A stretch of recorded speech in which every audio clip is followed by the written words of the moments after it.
बिस्मिल्लाहिर्रहमानिर्रहीम वसल्लल्लाहु अला नबीयिल करीम मुहम्मद व आलिहि व सहबिहि अजमाइन अम्मा बाद। असल मुहाज़रा तो हज़रत मुफ्ती आशिक़ साहब का ही है, लेकिन शुरू में कुछ बुनियादी गुफ्तगू के लिए मैं हाज़िर हुआ हूँ। पहली गुज़ारिश तो ये है कि जो मुशारिकीन पैजामे से बाहर हैं या कमीज़ से बाहर हैं और टोपी से भी बाहर हैं, उनसे गुज़ारिश है कि या तो अपनी वीडियो बंद कर लें या वो अ, न मुहाज़रे को छोड़ के चले ही जाएँ, क्योंकि ये अदब मुहाज़रा के ख़िलाफ़ है कि कोई आदमी इस तरीके से बेतुके अंदाज़ में बैठे।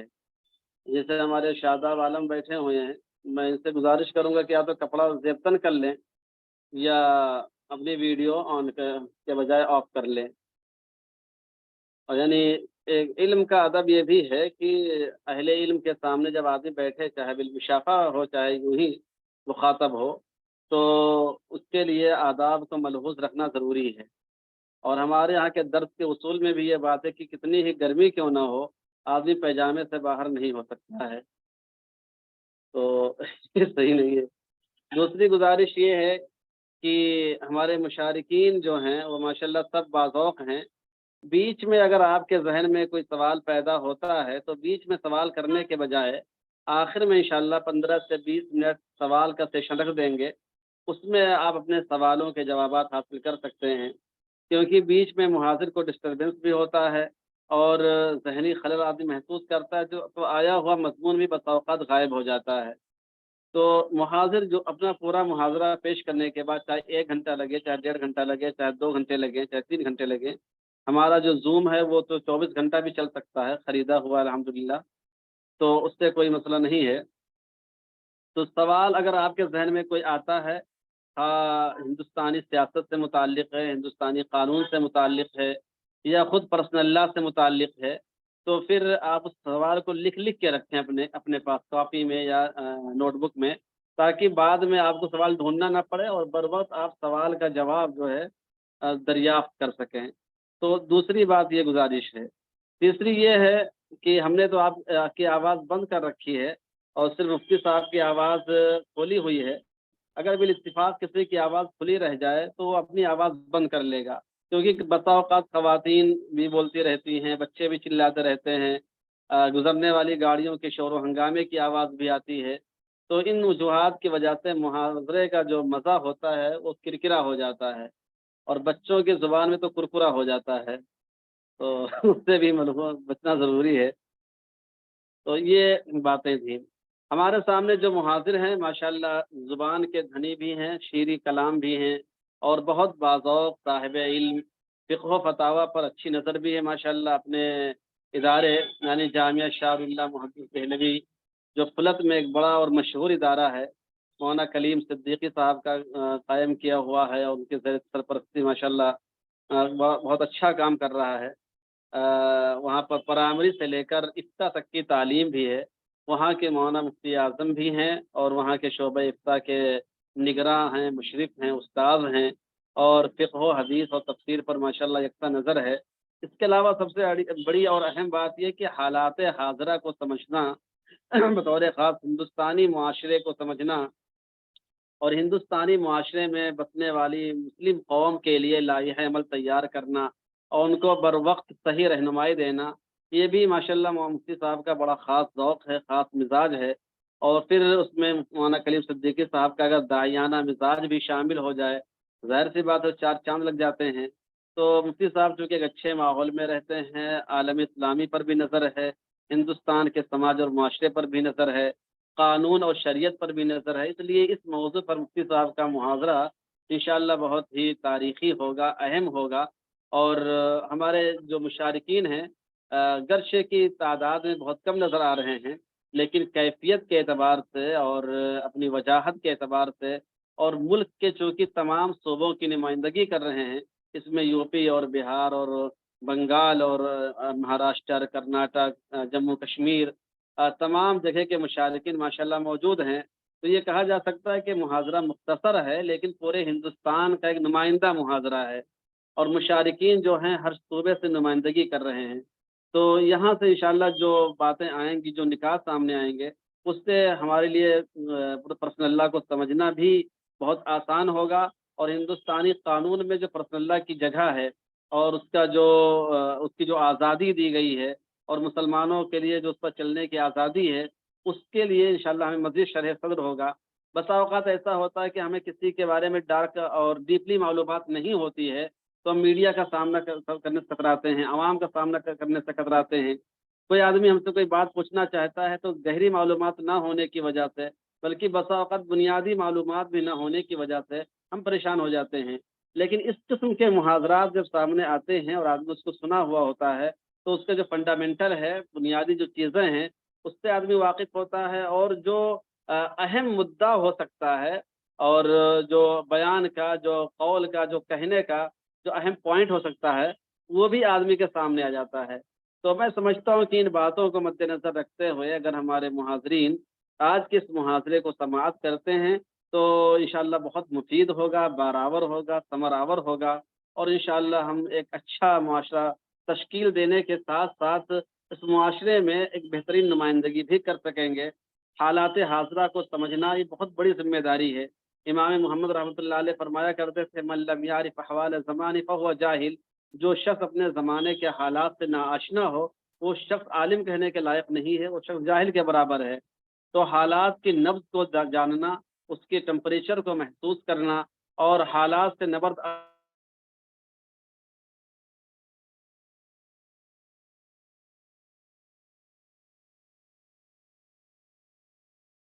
के लिए जो दुरुस्त रहनुमाई की जा सके। उलमा क्या हैं, इस उम्मत का सबसे असली ख़ज़ाना है, अहम ख़ज़ाना है। इसलिए उलमा को किसी भी मसले में आगे आना बहुत फ़ायदेमंद होता है, अच्छा होता है और मुआशरे पर एक अच्छा असर पड़ता है। इन्हीं चंद बातों के साथ मैं अपनी इब्तिदाई गुफ्तगू ख़त्म करता हूँ और अपने तमाम मुशारिकीन से और मुहाज़रे में शरीक होने वाले दीगर अहबाब से ख़्वाहिश करता हूँ कि इंशाअल्लाह इस मुहाज़रे के अहम निकात को नोट भी करेंगे और मुफ्ती साहब के मुहाज़रे को बग़ौर समाअत भी करेंगे, दूर-दूर तक इंशाअल्लाह इसको पहुँचाएँगे।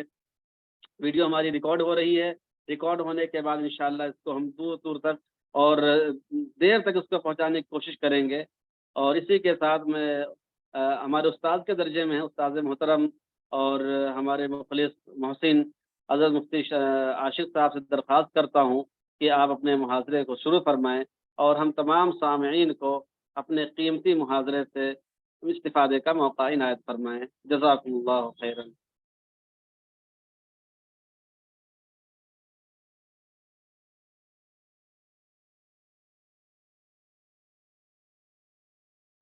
आपकी आवाज़ हमारे तक नहीं आ रही मुफ्ती साहब, शायद वो स्पीकर ऑन नहीं है क्या या माइक ऑन नहीं है?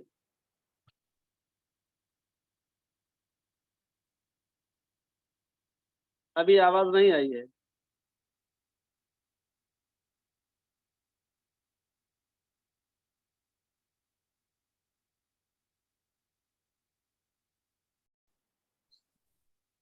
अल्हम्दुलिल्लाहि रब्बिल आलमीन वस्सलातु वस्सलामु अला सय्यिदिल अंबिया'i वल मुरसलीन व खातिमिन नबिय्यीन व अला आलिहि व सहबिहि अजमईन व मन तबिअहुम व दआ बिदावतिहिम इला यौमिद्दीन। अम्मा बाद। तलबे अजीज और मुशारिकीन मुहाज़रा में बिलखुसूस बिरादर मोहतरम मौलाना मुफ्ती मोहम्मद ज़ुबैर नकवी बहराइची का शुक्रगुज़ार हूँ कि उन्होंने इस मौके पर एक अहम मौजू से मुताल्लिक़ मुहाज़रा रखा और उसके लिए मुझे हुक्म किया कि इस मौजू पर मुहाज़रा होना चाहिए ताकि सभी तलबा उससे इस्तिफ़ादा करें। हुक्म की तामील में मुहाज़रा तैयार किया है और उसको आप सभी के सामने इंशाअल्लाह जो हासिल मुताला है वो रखा जाएगा।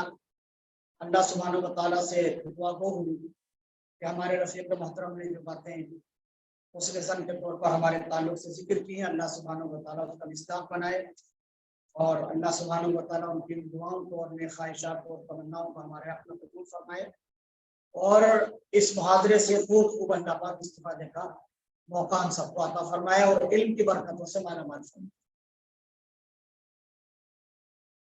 सामीन गिरामी, आज का जो ये मुहाजरा है इसका उन्वान है हिंदुस्तान में मुस्लिम पर्सनल लॉ, शरई और कानूनी हैसियत, तारुफ और तज्जिया। तारुफ और तज्जिया दरअसल इस उन्वान के साथ इसलिए बढ़ाया गया है कि मुख्तसर वक्त में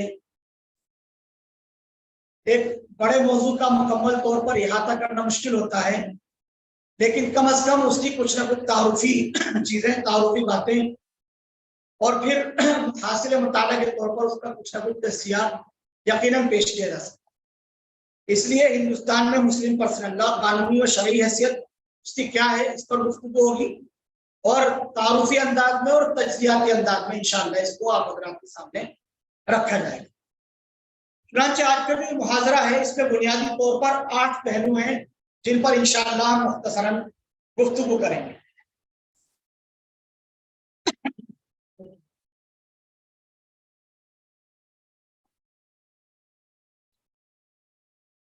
आठ पहलू जो इस मुहावरे के अंदर रखे गए हैं उनको हम एक एक करके बोर्ड पर लिखते भी रहेंगे ताकि उसके ताल्लुक से सुनना समझना भी आसान हो जाए और उसके बारे में जब गुफ्तगू हो रही हो तो आप उसको नोट भी करें।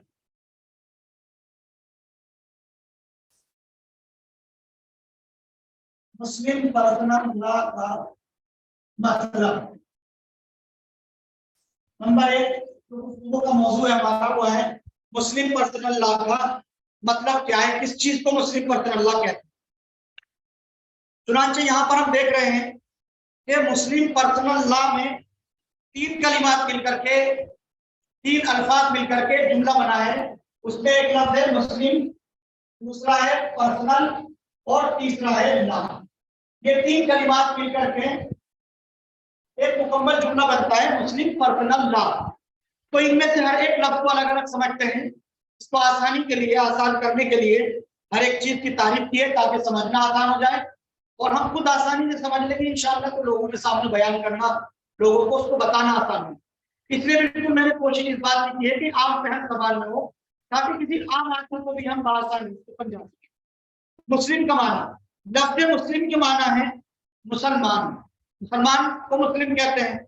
मुसलमान की तारीफ क्या है? पर्सनल लॉ में तो मुसलमान की तारीफ आती है, यानी कानूनी तौर पर हम जिसको मुसलमान कहते हैं उसको समझने के लिए मैंने कुछ निकात लिखे इसके अंदर। ये 9-10 निकात हैं, उनको मैं आपके सामने फिर पढ़ूंगा तो यकीनन सभी उलमाए किराम यहाँ पर मौजूद हैं तो हर एक की तशरीह करने की बाकायदा जरूरत नहीं है। मुसलमान वो है जो 10 चीजों पर ईमान रखता है। नंबर 1 अल्लाह का वजूद, अल्लाह के जो एथियस्ट हैं वो मुसलमान नहीं, जो देहरिया किस्म के लोग हैं वो मुसलमानों की लिस्ट में नहीं आते हैं, वो मुसलमान नहीं। नंबर 2 अल्लाह की वहदानियत का कायल, यानी अल्लाह को एक मानता हो। चुनांचे ईसाई मुसलमान नहीं, मुशरिक जो लाखों करोड़ों देवी देवता मानते हैं वो मुसलमान नहीं है, वो दायरे इस्लाम के खारिज हैं। तो अल्लाह की वहदानियत को जो लोग मानते हैं वो मुसलमान है। नंबर 3 अल्लाह को उसकी तमाम सिफात के साथ मानते हो। चुनांचे जो कोई अल्लाह की सिफत का इनकार करे या उसके माना में किसी और भी किसी सिफत का जो जिसका वो मुस्तहिक है कि अल्लाह को सिफत के साथ याद किया जाए, उसका कोई इनकार करे तो वो भी मुसलमान नहीं। अल्लाह सुब्हानहू व तआला के सिफाती नाम है, उन सिफतों में से किसी भी एक सिफत का कोई इनकार कर देता है तो वो भी मुसलमान नहीं। नंबर 4 उसके सारे नबियों को माने। अल्लाह के नबी अंबिया अलैहिस्सलाम जितने भी दुनिया के अंदर तशरीफ लाए हैं उन तमाम अंबिया अलैहिस्सलाम को माने, चाहे उन नबियों की डिटेल्स और उनकी तफसीलात हमारे सामने हो या ना हो। चुनांचे हम देखते हैं कुरान करीम में मुख्तसर अंबिया अलैहिस्सलाम के तज़किरे हमें मिलते हैं, कुछ अंबिया अलैहिस्सलाम का जिक्र हदीस के अंदर मिलता है। लेकिन ये हमारा ईमान और अकीदा है कि अंबिया अलैहिस्सलाम एक बड़ी तादाद में दुनिया में तशरीफ लाए। तो जो बहुत बड़ी तादाद है, पूरी की पूरी तादाद पर ईमान लाना ये हमारे ईमान का हिस्सा है, तभी हम मुसलमान हैं। अगर हम नबूवत के कायल न हो या नबूवत के किसी शोबे का इनकार कर देते हैं तो मुसलमान नहीं, दायरे इस्लाम से हम खारिज हैं। चुनांचे ये यहाँ तक समझना चाहिए कि हम हजरत ईसा अलैहिस्सलाम की भी नबूवत के कायल हैं, लेकिन ईसा अलैहिस्सलाम से मुराद वो ईसा नहीं है जिनके बारे में ट्रिनिटी का अकीदा बना लिया या जिन ईसा अलैहिस्सलाम को सूली पर चढ़ाए जाने का अकीदा बना लिया। बल्कि हमारा ईसा अलैहिस्सलाम के बारे में अलग अकीदा और अलग तसव्वुर है वो हजरत ईसा अलैहिस्सलाम। बहरहाल अल्लाह सुब्हानहू व तआला के सारे नबियों को मानना। नंबर 5, अल्लाह सुब्हानहू व तआला की भेजी हुई तमाम आसमानी किताबों को मानना। 4 आसमानी किताबें मशहूर हैं, दीगर सहाइफ हैं, सहीफों की शक्ल में वो आई हैं, तो वो कितनी है, उनकी तादाद बहुत है, लेकिन 4 आसमानी किताबें और इनके अलावा किताबों के भेजे जाने के और किताबों के बरहक होने की और फरिश्ते के जरिए से अल्लाह के नबी के पास उन किताबों के आने के हम कायल हैं, वो हमारा ईमान और हमारा। तो जो कोई भी अल्लाह की आसमानी किताब पर ईमान रखता हो वो भी दायरे इस्लाम में खारिज हो, मुसलमान। नंबर 6, आखिरत के बारे में यकीन। आखिरत के बारे में यानी कयामत, हिसाब व किताब, हश्र नशर, जन्नत जहन्नम, ये तमाम की तमाम चीजें हमारे उस अकीदे के अंदर शामिल है। मरने के बाद दोबारा से जिंदा किया जाना और हिसाब व किताब का होना, ये ईमान वाले का अकीदा है, मुसलमान का अकीदा है। पुनर्जन्म का होना या जो है कोई और अकीदा भी हो सकता है कि मरने के बाद गल जाएंगे, हड्डियां हमारी गल जाएंगी, खत्म हो जाएंगी। अब हमारा नहीं होगा, ये अकीदा अहले इस्लाम का नहीं है। जो इस तरह का अकीदा रखता हो वो भी दायरा इस्लाम का खारिज है, मुसलमान। नंबर 7, हुजूर अकरम सल्लल्लाहु अलैहि वसल्लम, नबी अकरम हज़रत मोहम्मद रसूलुल्लाह सल्लल्लाहु अलैहि वसल्लम को आखिरी नबी मानता। जो हुजूर अकरम सल्लल्लाहु अलैहि वसल्लम को आखिरी नबी मानने वाला है, नबी आपको तमाम मानता हो, यानी आप सल्लल्लाहु अलैहि वसल्लम आखिरी नबी हैं, वो साहिब ईमान है। उसके अलावा जो आपको आखिरी नबी नहीं मानता, यानी वो मिर्जा गुलाम अहमद कादियानी को भी मानता हो या हनीफियत का कितना उठा भी शकील बिन हनीफ, इनमें से किसी को अगर वो मानने वाला है तो वो मुसलमान नहीं है, वो दायरे इस्लाम। नंबर 8, इसी तरह आप सल्लल्लाहु अलैहि वसल्लम के बाद किसी किस्म का कोई नया नबी नहीं आ सकता, यानी न तो नबूवत मिल सकती है मुकम्मल तौर पर और न ही कोई ज़िम्नी तौर पर कि मुझे ये चीज मिली है या मैं हुजूर अकरम सल्लल्लाहु अलैहि वसल्लम की नबूवत की फला चीजों की तकमील करने के लिए आया हूँ या मुझे फला हिदायत नहीं देकर के भेजा गया है, मुझे बाकायदा नबी नहीं बनाया गया है, लेकिन कुछ चीजों को बयान करने के लिए, जिक्र करने के लिए मैं नबी हूँ। अगर कोई इस तरह का दावा करने वाला है, उस तरह के लोगों को मानता है, वो भी मुसलमान नहीं है, वो भी दायरे इस्लाम से खारिज है, उसको भी बातिल ठहराएगा। नंबर 9, जरूरियात दीन, यानी उन तमाम चीजों पर ईमान लाए जिनका नबी अकरम सल्लल्लाहु अलैहि वसल्लम के जरिए आना भी जरूर, यानी बिला शक व शुबा मालूम है। जैसे नमाज की फर्जियत है, रोजे की फर्जियत है, मिसवाक की सुन्नियत है, या इसी तरह से अजान का शायर इस्लाम में होना है और खुफैन का शायर इस्लाम के अंदर दाखिल होना है। ये जरूरियात दीन है जो बिला शुबा एक मुसलमान का शियार, एक मुसलमान की पहचान है ना। कोई इन शायर को नहीं मानता है तो वो भी हमारे इस दायरे से खारिज है जिसके अंदर मुसलमान है।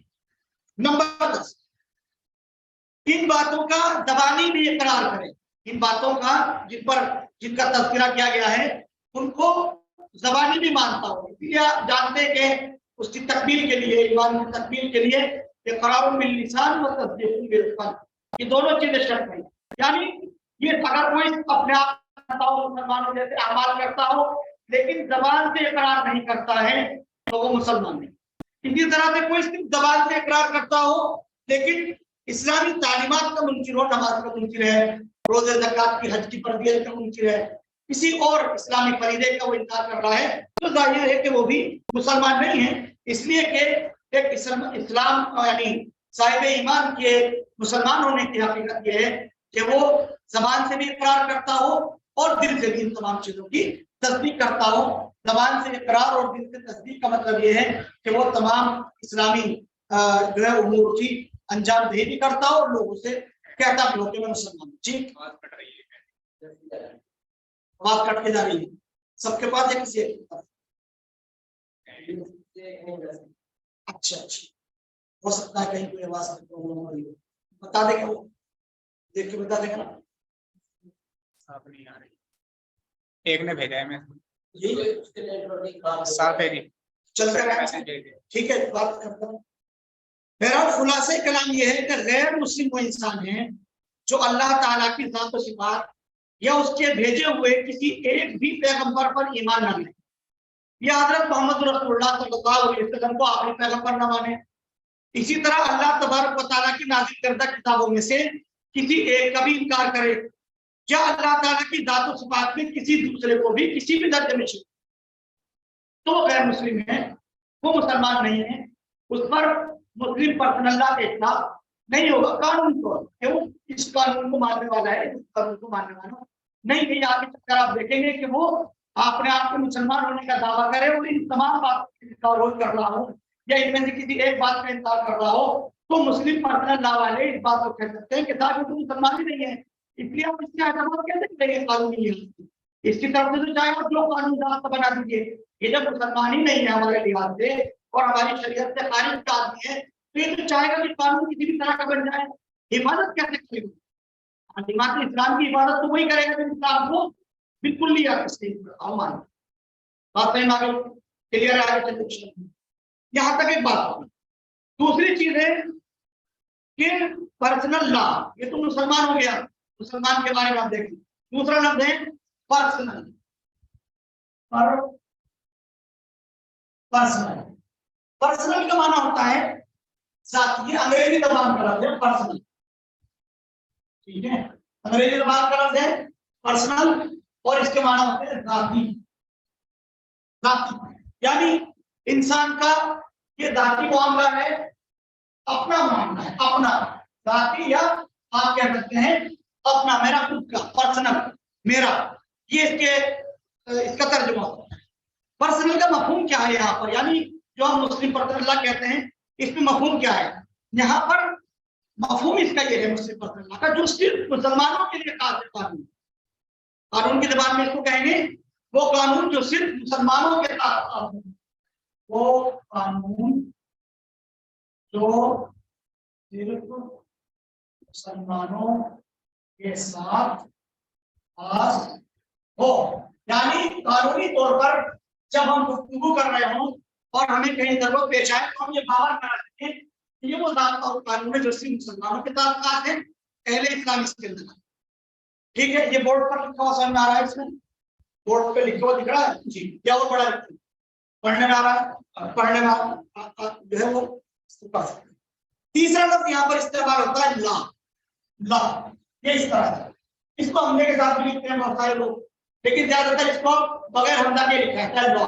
ये दरअसल लफ्ज है एल ए डब्ल्यू, लॉ, कानून, कानून और ज़ाब्ता, इसके माने आते हैं कानून, लॉ के माने आते हैं कानून, कानून, ये हुआ दरअसल कानून। तो ये तीन चीजें इसके अंदर वजाहत की थी जो इस दिन में हमारे सामने मिटा। तो यहाँ पर एक चीज मुकम्मल हुई। अब असल जो हमें गुफ्तगू करनी है जाहिर है वो ना पर्सनल से करनी है फिलहाल और ना मुसलमान से करनी है, हमें हमारा जो मौजूद गुफ्तगू होगा इस वक्त यहाँ पर वो है लॉ, यानी कानून। कानून की वजाहत क्या है, कानून है क्या चीज?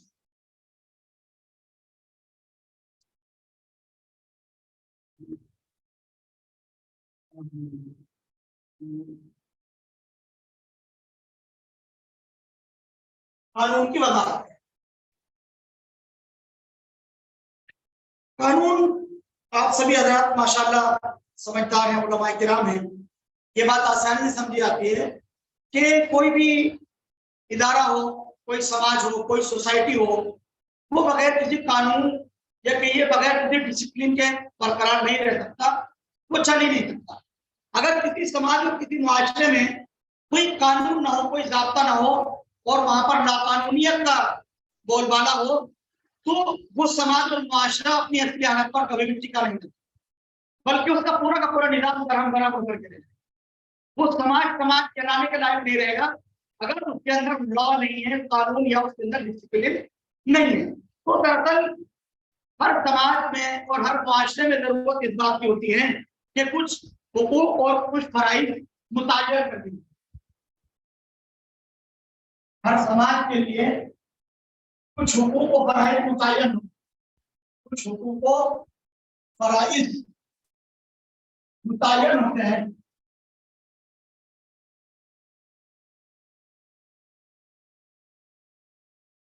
इससे समाज में डिसिप्लिन,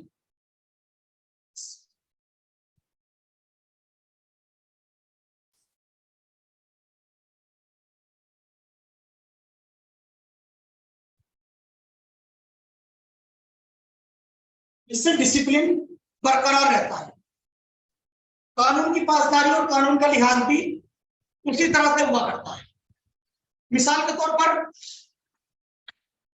अगर ट्रैफिक का कानून ना हो, कोई भी आदमी गाड़ी कहीं से भी लेकर के जा रहा है, तो नतीजा क्या निकलेगा? एक्सीडेंट होंगे, हादसा होंगे और लोग मरेंगे, शरह अमवात बढ़ जाएंगी। इसीलिए रोड पर चलने के लिए कानून और ज़ाब्ते मुतय्यन किए जाते हैं। किस तरफ से चलना है, किस वक्त चलना है, किस रफ्तार से चलना है, कौन कौन सी गाड़ी आप सड़क पर ला सकते हैं, कितने अरसे तक गाड़ी आप सड़क पर ला सकते हैं, कितने अरसे पर नहीं ला सकते, किस जमाने और किस अरसे में, किस उम्र में आप गाड़ी चला सकते हैं, किस उम्र में नहीं चला सकते। आवाज ज्यादा गूंज रही है। ज्यादा गूंज रही है, माइक नीचे बढ़ है। ये मोबाइल में तो प्रॉब्लम हो चुकी थोड़ी बहुत, क्या ये माइक हटाते से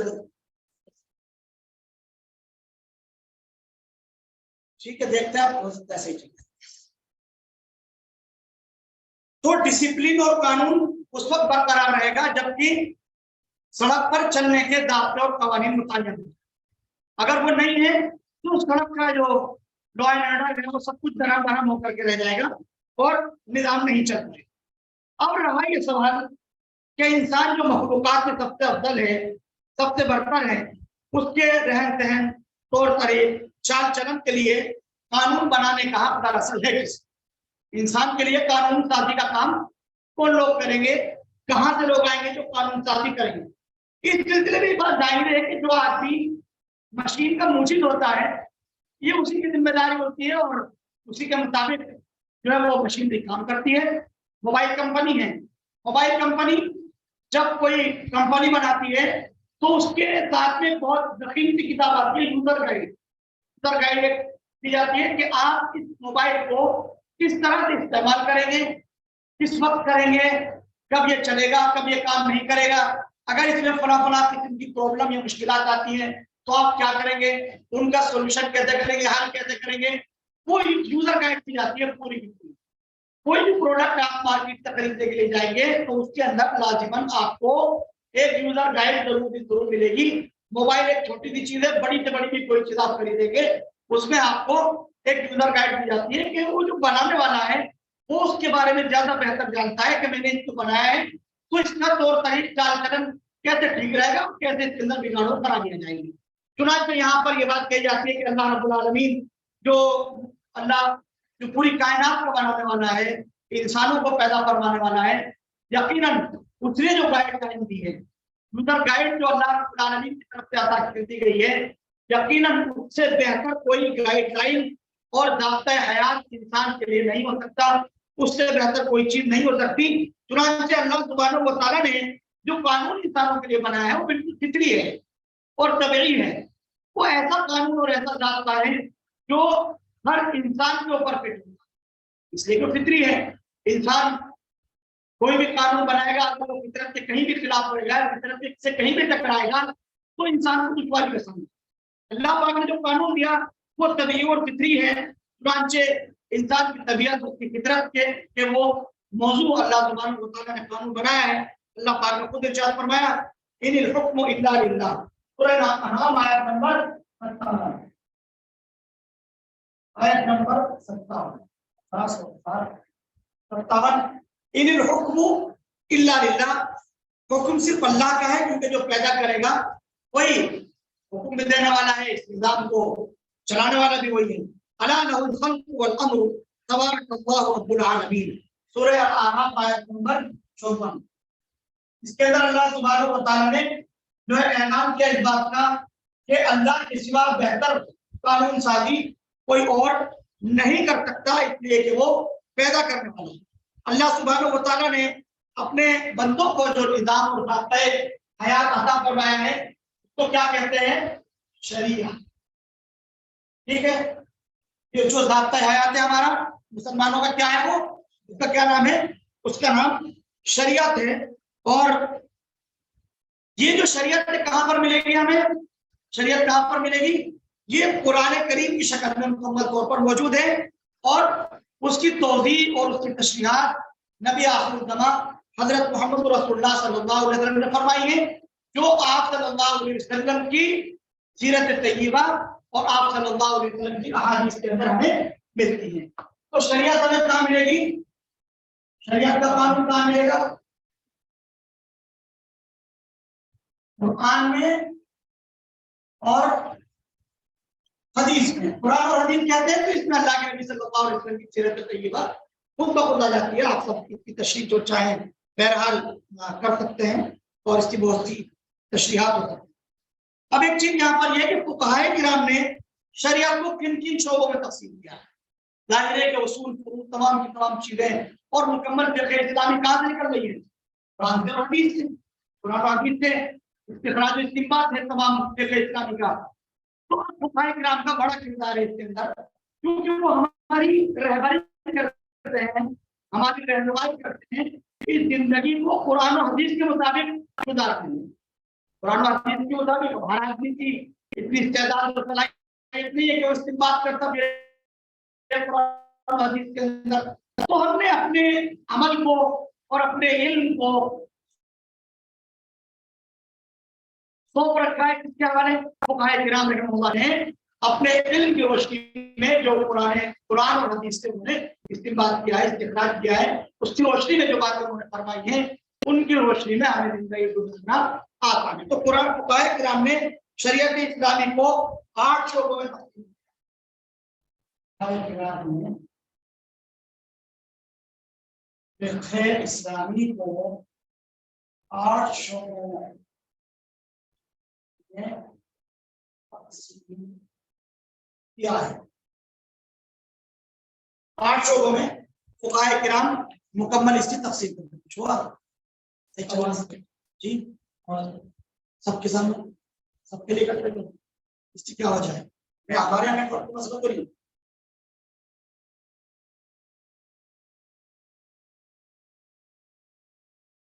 ये आ रहा है यहाँ पर जी, तो मैंने सारा बोर्ड डाला। ठीक है, कोई नहीं करता।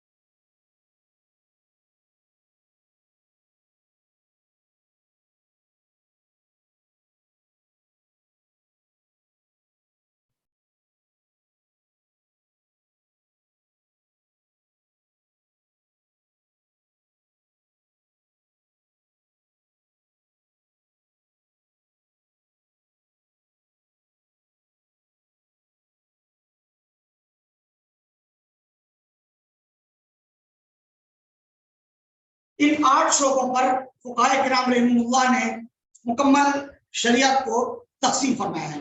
एक एक लाइन में मैं आप लोगों के सामने ये चुके इनके ताल्लुक से लिखी कुछ बातें भी अर्ज कर दे रहा हूँ। एतक़ादात इनका ताल्लुक बंदे की सोच और फिक्र से है, जैसे तौहीद यानी अल्लाह के एक होने और रिसालत की नबी और रसूल होने, हश्र और नश्र और जज़ा और सज़ा, अपने आमाल पर सवाब या सज़ा मिलने का अक़ीदा रखना, ये एतक़ादात से ताल्लुक। नंबर 2 इबादत, बंदे का ताल्लुक उसके रब से किस कदर है, इसका इजहार इबादत से होता है, जैसे नमाज, रोजा, ज़कात, हज वगैरह से अदायगी से हम इजहार करते हैं अपने रब की इबादत का। इसका ताल्लुक हुकूमत के नज़्म से है, अदल और इंसाफ कायम करने और जुल्म और सितम को खत्म करने से। हुदूद ताज़ीरा, जुल्म और सजा का अमल, जैसे किसी ने जिना कर लिया या किसी का माल चुरा लिया तो उसको किस तरह से सजा दी जाती है। कफ़ारा, इनका ताल्लुक बंदे और रब के दरमियान होने वाली गलतियों से है। रोजा तोड़ दिया तो रोजा रख करके तोड़ दिया, नमाज की नियत बांधी और नियत बांधने के बाद नमाज तोड़ दी, तो ये जो कफ़ारात हैं, मतलब जिहाद कर लिया, किसी ने ईला कर दिया वगैरह, इसके अंदर आता है कफ़ारा। मुआमला, 2 या 2 से ज्यादा बंदों के इज्तिमाई अमल, जैसे निकाह, खरीद फरोख्त वगैरह, जो मामला थे शरीयत इस्लाम में जिन्हें उकूद कहते हैं, वो मामला। अखलाकियात, आदाब जिंदगी, रहन सहन, तौर तरीके, इन सब का ताल्लुक अखलाकियात मुआशरत ऐसे कवानीन जिनका ताल्लुक खानदानी उमूर से हो, जिन पर खानदान की तश्कील की बुनियाद हो, जो इंसानी मुआशरे से ताल्लुक रखते हैं, जो खानदान से वाबस्ता मुख्तलिफ अफराद की जिम्मेदारियां उनके हुकूक तय करते हैं, मसलन निकाह, तलाक, खुला, नान नफका, लियान, महर, मीरास, हिबा, वसीयत वगैरह के तमाम कवानीन। ये मैं बोर्ड पर लिख रहा हूँ, ये नकल कर लीजिए कि मुआशरत में कौन कौन सी चीजें आती है जो अहम है, चूंकि इसका ताल्लुक मुस्तकिल पर्सनल, तो मैं लिख रहा हूँ इनको नकल। मुआशरत में चीजें आती है, मुआशरत का सिर्फ वजाहत कर रहे हैं, इसमें आता है निकाह, तलाक, लियान,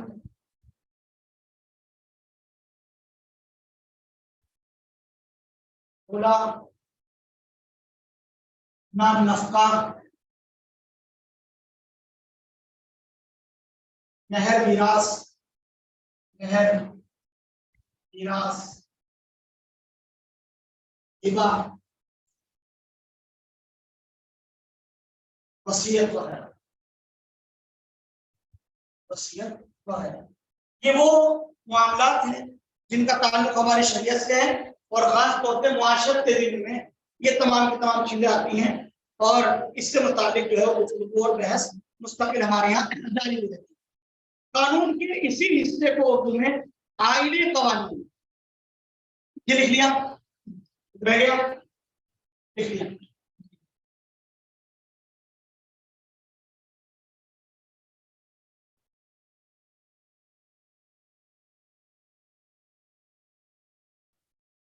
ये तारीफ लिख ली है इसकी।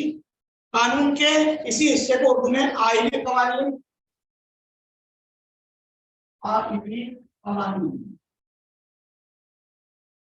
उर्दू में आईने कवानीन कहते हैं, और अरब में इसको कहते हैं कवानीन अहवाल शख्सिया।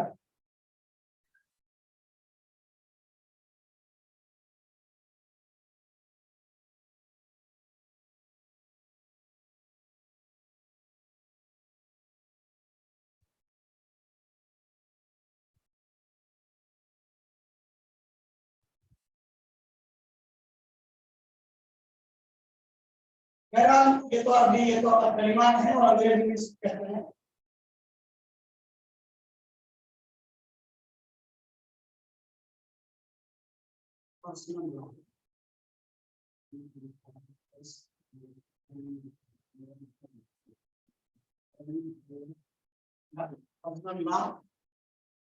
या फैमिली लॉ, या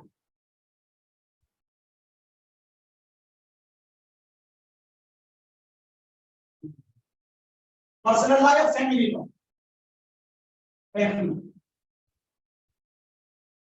ठीक है, पर्सनल लॉ कहते हैं या फैमिली लॉ कहते हैं।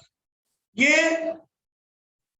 नंबर 1 की जो गुफ्तगू थी कि पर्सनल लॉ किस चीज को कहेंगे, तो ये उसका मुख्तसर तारुफ था जो आप लोगों के सामने रखा गया। नंबर 2 पर जिस सिलसिले में हमें गुफ्तगू थी वो है मुस्लिम पर्सनल लॉ की शरीयत। मिटा दे इसको, लिख लिया तारीफ।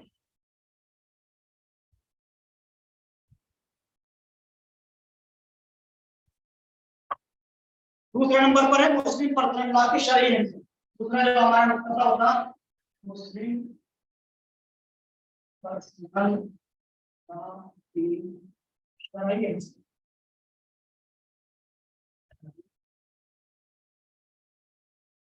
आवाज सब गुजारिश सब सुन रहे हैं जी, वो तो कोई किसी को कोई लिखे तो बता दो कमेंट आए से में ठीक। नहीं बस वो तो खुद ही बताते नहीं, बता नहीं। नंबर 2 मुस्लिम पर्सनल लॉ मुसलमान की जिंदगी का अटूट हिस्सा है, उसके बगैर मुसलमान होने का तसव्वुर भी मुमकिन नहीं। इसका ताल्लुक माँ की गोद से लेकर और इंसान के कब्र में जाने तक और उसके बाद तक की जिंदगी से है। मुस्लिम पर्सनल लॉ हसब नसब और रिश्तों की शनाख्त का जरिया है, उसके बगैर खानदान का निजाम दराम बराम हो जाता है, हलाल हराम की तमीज बाकी नहीं रहती। मिसाल के तौर पर एक मुसलमान का निकाह गैर मुस्लिम के साथ जायज नहीं है। ये कौन तय करता है? मुस्लिम पर्सनल लॉ यानी शरई कानून ये तय करता है कि मुस्लिम का निकाह गैर मुस्लिम से जायज नहीं है। ये मोटी बात है। मुस्लिम का निकाह गैर मुस्लिम ला तनकिहुल मुशरिकाति हत्ता युमिन्ना, ला तनकिहुल मुशरिकाति हत्ता युमिन्ना आयत है ना कुरान करीम में, वला तनकिहुल, तो मुसलमान मर्द मुशरिक खवातीन से निकाह न करें जब तक कि वो ईमान न ले आए, और इसी तरह से मुशरिक मर्द भी किसी गैर मुस्लिम औरत से निकाह न करें जब तक कि वो दायरे इस्लाम में है। तो मुसलमानों ने रखी है, अगर किसी ने कर लिया है, किसी ने गैर मुस्लिम से निकाह कर लिया है तो क्या कहेंगे उसे? जिनाकारी और हरामकारी कहते हैं। ये कौन तय कर रहा है? हमारा पर्सनल लॉ तय कर रहा है। जो निकाह का हुक्म और का लग गया, औलाद का हुक्म औलाद तो जिना का लग गया, हरामी हो गया औलाद, जो इस रिश्ते से पैदा होगी वो हरामी होगी।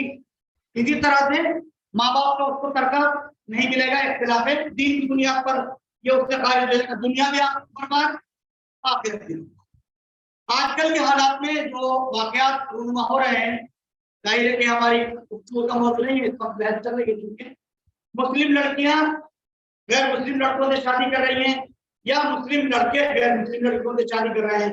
गैर मज़ाहिब जो शादियां हो रही हैं उसको कौन बैन करता है? इस्लाम। इस्लाम उसको बैन करता है, पाबंदी लगाता है।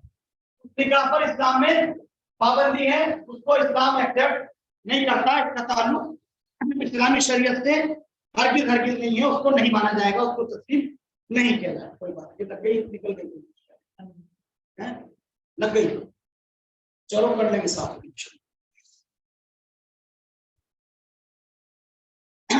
एक और मिसाल ले लीजिए, एडॉप्शन की एक मिसाल है। मिसाल ये है कि इस्लाम में तस्वुर ये है कि मुंह बोला बेटा कोई नहीं है। इस्लाम ने मुंह बोला बेटे होने को, मुतबन्ना को बिल्कुल खारिज किया है। मुतबन्ना मुतबन्ना मुतबन्ना मुंह बोला बेटा है ना, मुंह बोला बेटा। इस्लाम में मुंह बोला बेटा कोई नहीं है। अल्लाह के नबी सल्लल्लाहु अलैहि वसल्लम को हज़रत ज़ैद के बारे में हुक्म दे दिया गया कि वो नहीं है, और फिर अल्लाह के नबी सल्लल्लाहु अलैहि वसल्लम ने उनकी मुतल्लका बीवी से निकाह किया, और उसके बाद साबित हुई कि इस्लाम में मुतबन्ना की कोई हैसियत नहीं है। उसकी मुतल्लका बीवी से निकाह भी करना जायज़ है, उससे भी वो सगे बेटे के हुक्म में नहीं है। तो यहाँ पर अगर किसी ने किसी को गोद ले लिया तो क्या वो शरई तौर पर उसके माँ बाप बन जाएंगे? उसके बालिग होने के बाद उन दोनों के दरमियान जो पर्दे का रिश्ता है, नामहरमियत, क्या वो हलाल हो जाएगा? और उनके इंतकाल के बाद क्या विरासत में तवान्या को हिस्सा मिलेगा? जी, क्या डॉक्यूमेंट्स में डॉक्यूमेंट्री जो हर इंसान के लिए जरूरी अमल है, क्या उन डॉक्यूमेंट्स को बनाने के लिए वल्दियत में इन दोनों का माँ बाप, इन दोनों को बहैसियत माँ बाप जो है वो डॉक्यूमेंट्स में शामिल किया जाएगा नहीं किया जाएगा? ये सारी की सारी चीजें कौन तय करता है? पर्सनल लॉ, शरई और मुस्लिम पर्सनल लॉ इन्हें तय करता है। और वो ये कहता है कि ये तमाम की तमाम चीजें मुनासिब नहीं है। तो दो मिसालें आपके सामने आ गई, एक निकाह की मिसाल इसके लिए बेहतरीन मिसाल है, और दूसरी मिसाल मुतबन्ना की मिसाल। जी यहाँ से हमारी गुफ्तगू नहीं जा रही है,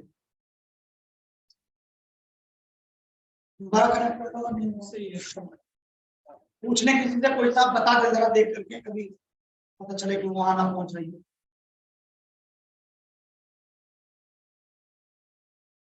तो आवाज खोलेंगे तभी पता चलेगा ना, वो तो कोई शिकायत करेंगे तभी तो पता चल जाएगा। कोई शिकायत करने के बाद नहीं आ रही कोई सबूत होगा।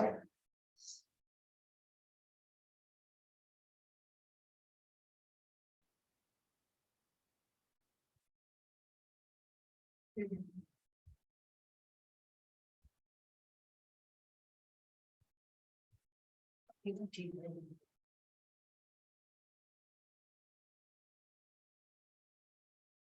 ये सही चल रहा है, आगे बढ़े नहीं?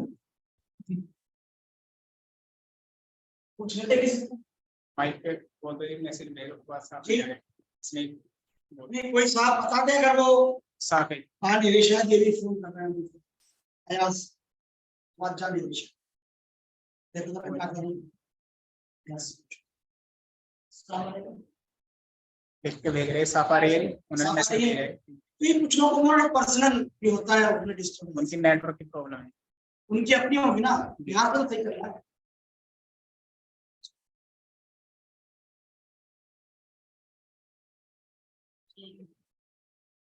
क्या बताएं?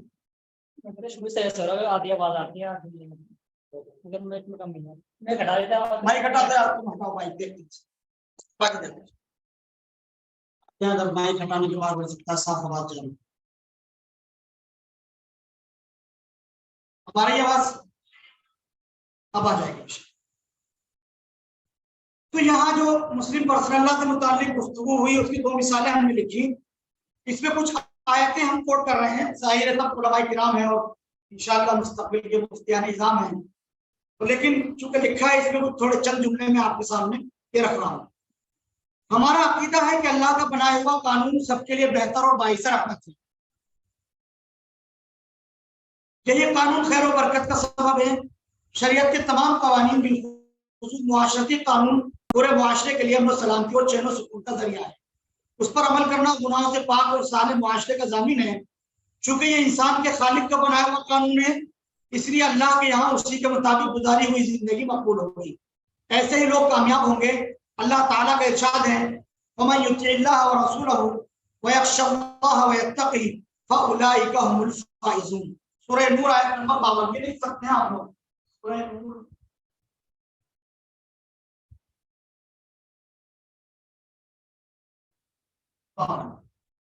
ये आयतों के हवाले लिख दिए। एक मुसलमान के लिए उन अहकाम को मानना और अपनी जिंदगी में उन्हें नाफिज करना वाजिब है, तो उसकी खिलाफ वर्जी करना उसके लिए जायज नहीं है। अल्लाह ताला का इरशाद है, वमा कान लिमुमिनिन वला मुमिनतिन इज़ा क़ज़ल्लाहु व रसूलुहु अमरन अन यकून लहुमुल खियरतु मिन अमरिहिम वमन यअसिल्लाह व रसूलहु फ़क़द ज़ल्ल ज़लालन मुबीना। सूरह अहज़ाब आयत नंबर 36।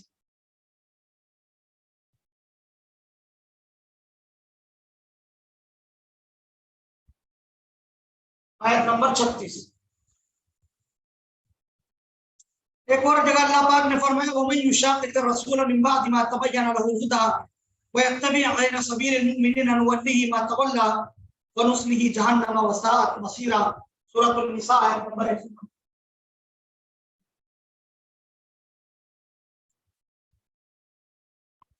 आयत नंबर 115। कई जगहों पर इस्लामी शरीयत या इस्लामी कानून के खिलाफ करना या उस पर हठधर्मी दिखाना या दूसरे बहाने तलाश करना, उस सिलसिले में अहादीस में कुछ चीजें वारिद हुई हैं। अल्लाह के नबी सल्लल्लाहु अलैहि वसल्लम ने फरमाया, ला युमिनु अहदुकुम हत्ता यकून हवाहु तबअन लिमा जितु बिही, यानी आदमी उस वक्त तक कामिल मोमिन नहीं हो सकता जब तक कि उसकी ख्वाहिशात आप सल्लल्लाहु अलैहि वसल्लम की लाए हुई शरीयत के मुताबिक ना हो जाए। इसीलिए मुस्लिम पर अल्लाह के मुताबिक जिंदगी गुजारना वाजिब है, उसकी खिलाफ वर्जी करना हराम और दुनिया और आखिरत में अजाब का सबब और जरिया है। मुस्लिम पर अल्लाह के मुताबिक अमल करना पर अमल करना वाजिब है, वाजिब है, उसकी खिलाफ वर्जी करना हराम है।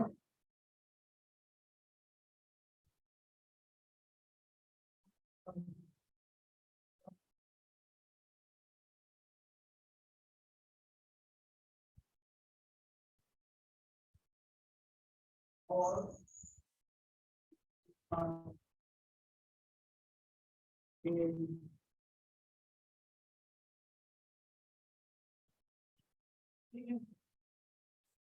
ये हुई एक चीज मुकम्मल के मुस्लिम पर्सन अल्लाह का हमसे क्या काम है।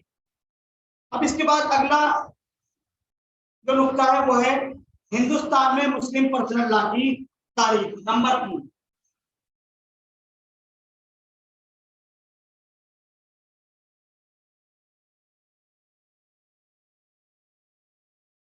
अब आवाज की तो कोई वो नहीं है, बगैर माइक के ठीक चल रहा है, बोल के देखने को एक आदमी को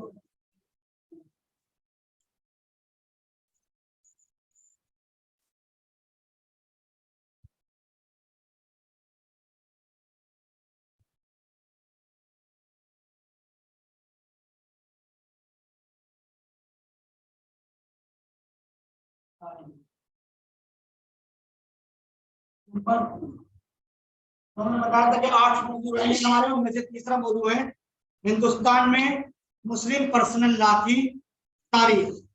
हिंदुस्तान में जब मुसलमानों की हुकूमत थी तो दूसरे इस्लामी ममालिक की तरह यहाँ भी इस्लामी कानून नाफिज थे, इस्लामी कवानीन पर अमल आवरी थी और ममलकत इस्लामी थी, हुकूमत इस्लामी थी, तो इस्लामी शरीयत का निफाज भी था। यहाँ पर सिर्फ आईनी मामलात में शरीयत इस्लामिया के मुताबिक फैसले किए जाते थे, बल्कि फौजदारी कानून भी शरई हुदूद के मुताबिक चलाया जाता था। उनका निफाज हुक्काम और काजियों के जरिए से होता था, जैसा कि हम इस्लामी ममालिक में हाकिमों और काजियों को इसका इख्तियार होता है और उनके मुताबिक उस पर अमल आवरी होता है। इस काम के लिए हर इलाके में बासलाहियत गुज़ात बहाल हुआ करते थे। अलबत्ता गैर मुस्लिमों को आईनी मसाइल में अपने मजहबी कवानीन पर अमल करने की मुकम्मल आज़ादी हासिल थी। यानी जब मुसलमानों की यहाँ पर हुक्मरानी थी हिंदुस्तान के अंदर, तो चूंकि गैर मुस्लिम भी यहाँ पर आबाद थे, वो भी अपने जो भी उनके तौर तरीके थे, जो रस्म रिवाज थी थे, उन तमाम के मुताबिक वो भी अपनी जिंदगी आजादाना तौर पर गुजार सकते थे। ये कब तक रहा है? ये अहद मुगलिया तक जारी रहा। अहद मुगलिया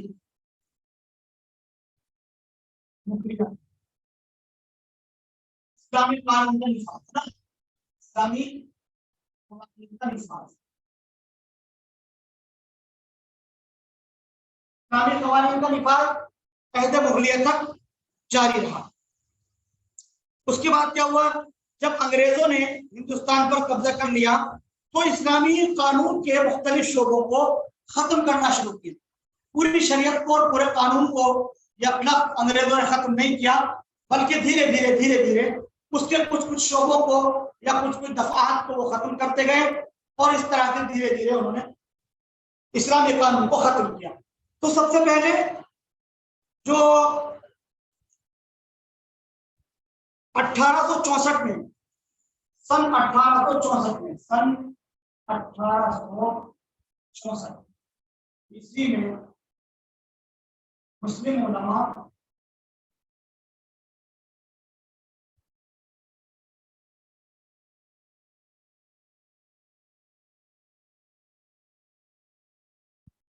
काजियों को अदालतों से हटा दिया।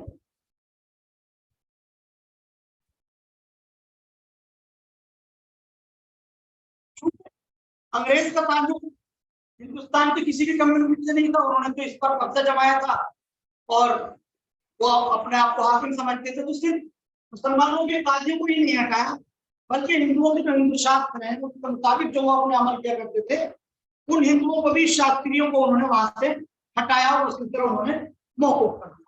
सन 1866 ईस्वी में फौजदारी कानून खत्म, फौजदारी कानून खत्म, यानी जो फौजदारी के मुकदमात और मामलात शरीयत के मुताबिक हुआ करते थे उनको उन्होंने खत्म किया। फिर कानूनी शहादत को खत्म किया के बाद कानूनी शहादत, इस्लाम का अपना कानूनी शहादत है, उस कानूनी शहादत को खत्म कर दिया।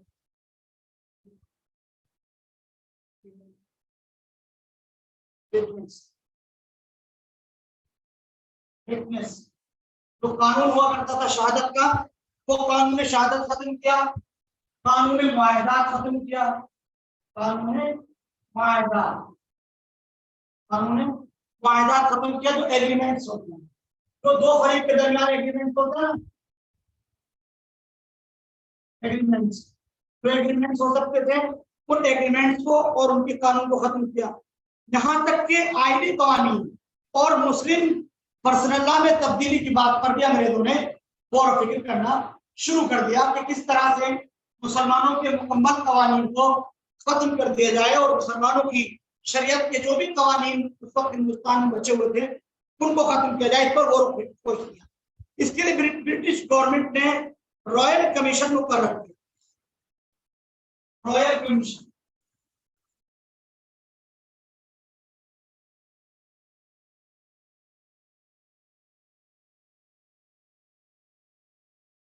रॉयल कमीशन मुकर्रर किया और ये जो रॉयल कमीशन बनाया था अंग्रेज ने, ये 4 मरतबा मुस्लिम पर्सनल लॉ को खत्म करने के लिए बैठा, 4 मरतबा इसने कोशिश की, 4 मरतबा रॉयल कमीशन ने 4 मरतबा कोशिश की कि वो मुसलमानों से मुस्लिम पर्सनल लॉ को छीन ले और मुसलमानों के पर्सनल लॉ को मुस्तकिल खत्म कर दे। लेकिन अंग्रेज भी ये बात समझता था कि चूंकि मुसलमानों का अपने पर्सनल लॉ से बहुत गहरा रब्त है, बहुत गहरा ताल्लुक है और मुसलमान कुरान और हदीस को मानते हैं, तो मुसलमान इसको जल्दी से नहीं मानेंगे और इनके मामलात के अंदर छेड़छाड़ अगर हम करेंगे, इनके पर्सनल लॉ को खत्म करेंगे, तो वह मजहबी उमूर में बाज़ाब्ता मुदाखलत है।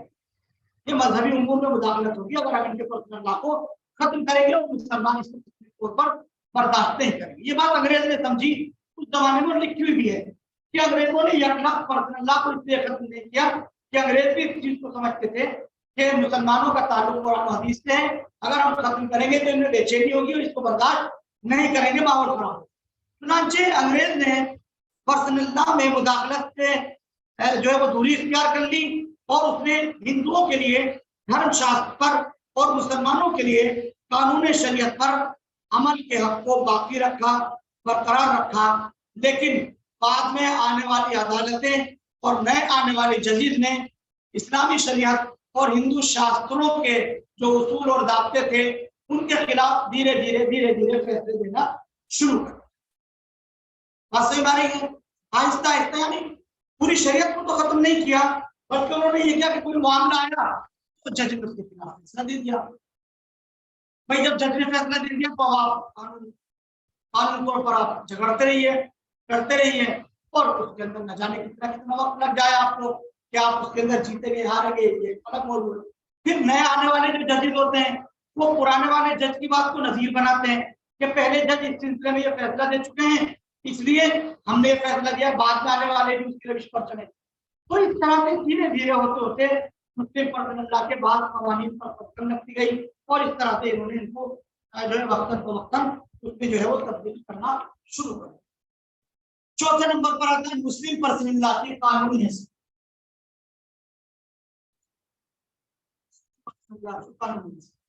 नंबर 4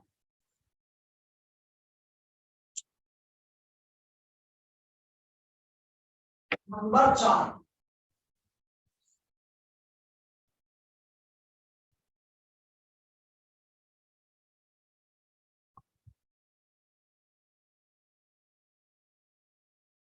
कि 1947 में अंग्रेज को खदेड़ दिया गया, 1950 में हमारे यहाँ हमारे मुल्क के अंदर अपना एक निजाम, अपना कानून जो है वो नाफिज कर दिया गया। इन हालात में भी उस वक्त के अकाबिर उलमा ने अपने शरई हुकूक के लिए जबरदस्त तहरीक चलाई। उलमा मशाइख की मुत्तहिदा कोशिशों से 1937 में शरीयत एप्लीकेशन एक्ट बना, सन 1937। ये बहुत अहम है, इसके मुताबिक बहुत सारी चीजें आज भी लाई गई। सन 1937 में शरीयत एप्लीकेशन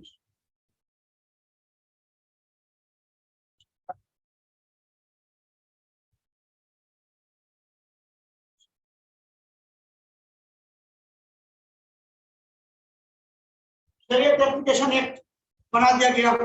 इसकी रूह से हिंदुस्तान में जो अदालतें चल रही थी उनमें निकाह, तलाक, गुलाम, फस्ख, ईला, मुबारक, तिहार, नफका, महर, खिजानत, विलायत, हक मीरास, हिबा, वसीयत, वक्फ और शुबा के मुकदमात में अगर मुकदमे के दोनों फरीक मुसलमान होते थे तो शरीयत के मुताबिक फैसला देने की अदालतें भी पाबंद थी।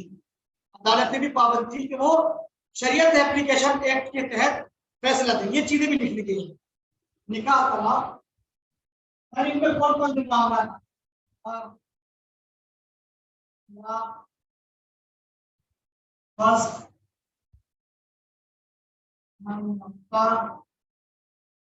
महर,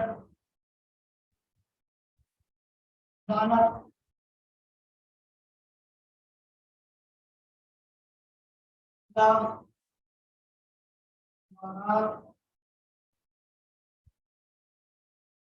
विलायत,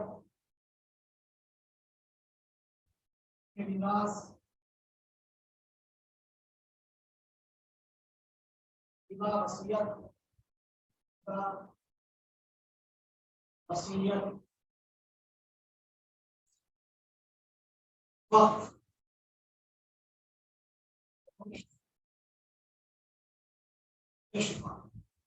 इन मामलात में 1937 में जो शरीयत एप्लीकेशन एक्ट बना था, इसमें अदालतें इस बात की पाबंद थी कि वो इन मामलात को शरीयत एप्लीकेशन एक्ट के मुताबिक ही हल करेंगी और शरीयत के कानून को बालादस्ती हासिल होगी। ये बात जो है वो पहले से तय थी, यानी शरीयत का जो हुक्म होगा वही हुक्म जज मोहतरम देंगे। बात है कि मुस्लिम पर्सनल लॉ के मुताबिक जितने मसाइल हैं उन पर तफसील से कोई कानून या कोई एक्ट तो नहीं बना। मसलन शादी के कवानीन क्या होंगे, तलाक के कवानीन क्या होंगे, नफके के कवानीन क्या होंगे, हिदानत और किफालत के कवानीन क्या होंगे, तरके के कवानीन क्या होंगे। अलबत्ता सिर्फ 2 एक्ट बनाए गए, हर एक के लिए अलग अलग कानून नहीं बनाया गया, बल्कि 2 एक्ट बनाए गए हिंदुस्तान के। कौन कौन से थे वो देखिए। कानून इंफिसाखे निकाह एक्ट, कानून इंफिसाखे निकाह act, resolution of Muslim marriage act 1939, ये था कानून इंफिसाखे निकाह।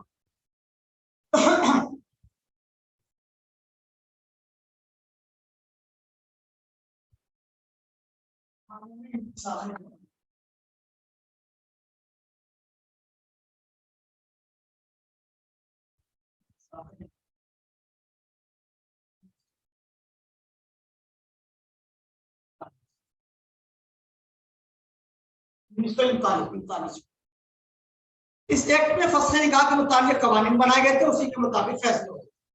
जानते फस्ल निकाह, तो फस्ल निकाह के मुताबिक इसमें मामला था। दूसरा एक्ट था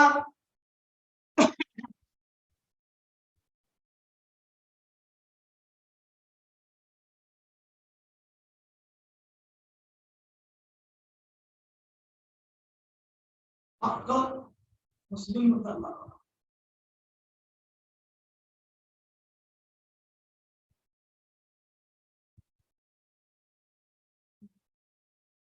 ये 2 कानून बनाए गए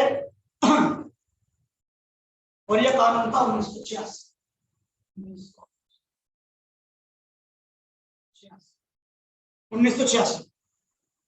the Muslim women protection of rights on divorce act 1986।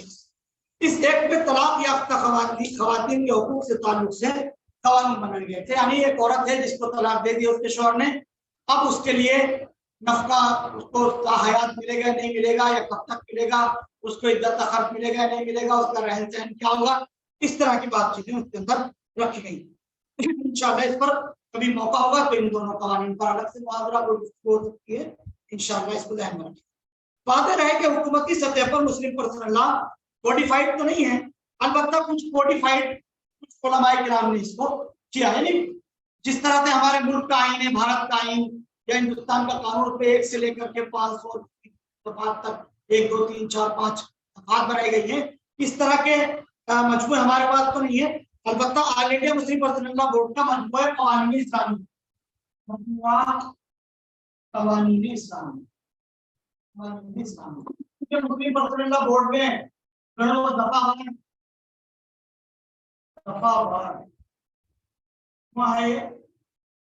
Muslim personal law board ने इसको तरतीब दिलवाया उलमा की कमेटी के जरिए से। या इसी तरह से इस्लामिक कानून एक किताब है, इस्लामिक कानून,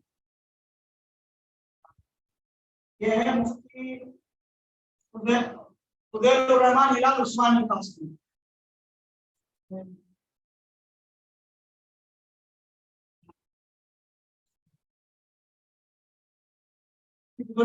उस्मानी का मजमूआ है इस्लामिक कानून। इसको भी दफावार तरतीब दिया गया है, इस पे दफात का तारुफ जो है वो मिल जाएगा। तो ये किताबें हैं जो दफावार मुरतब की गई हैं, इनका ताल्लुक इससे। 5वें नंबर पर है गैर मुस्लिमों के लिए पर्सनल लॉ।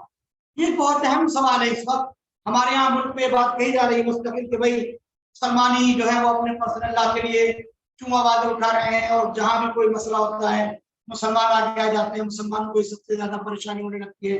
ये क्या है? दरअसल हमारे मुल्क हिंदुस्तान में जो कानून है, जो जमहूरी कानून है, उसमें बहुत से लोगों को अपने अपने लॉज, अपने अपने कवानीन अलग अलग दिए गए थे। इस तरह से मुसलमानों का अपना पर्सनल लॉ है, हिंदुओं के, ईसाइयों के, जैनियों के, इनके भी अलग अलग लॉज हैं। उसका मुख्तसर तारुफ आपके सामने रखा जा रहा है। Number 5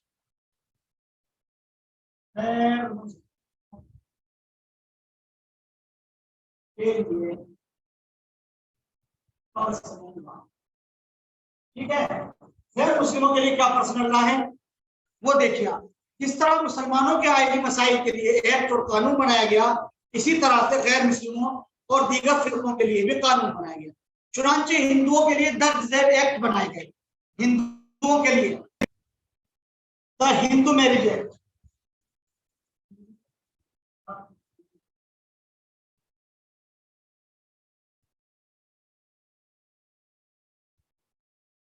the Hindu marriage act, Hindu marriage act 1955, ये सबसे मशहूर हुआ था फिल्मों में भी हमारा सुनता है कि हिंदुस्तान के अंदर हिंदू मैरिज एक्ट बना 1955 के अंदर। इसका ताल्लुक ब्याह शादी से मुताबिक कवानीन, ब्याह शादी के कवानीन, ठीक, ब्याह शादी के कवानीन एक एक्ट ये बनाया गया। इस रूप से हिंदू वो है जो लिंगायत हो या ब्रह्म समाज या आर्य समाज को मानने वाला हो। इसी तरह से बुद्धिस्ट, जैन और सिख भी हिंदू हैं, यानी ये एक दिन तमाम पर लागू होता है। तो समझ में आ गई? बुद्धिस्ट, जैनी, सिख, इन तमाम को, आर्य समाज, इन तमाम के तमाम को हिंदू मान लिया गया और इन तमाम के लिए ये बन गया। दूसरा कानून था हिंदुस्तान हिंदू कानूनी विरासत एक्ट, हिंदू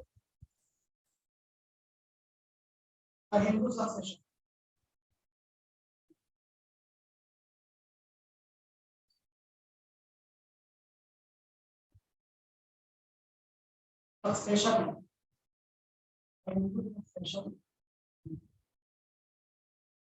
ये द हिंदू सक्सेशन एक्ट 1956 हिंदुओं का कानूनी विरासत है, कानूनी विरासत, कानूनी विरासत, तरका और विरासत, ये तमाम की तमाम चीजें इसके अंदर आती। एक दूसरा the Hindu minority and guardianship act, Hindu कानून बराए बच्चों की किफालत। अब इनको उर्दू में हिंदू कानून,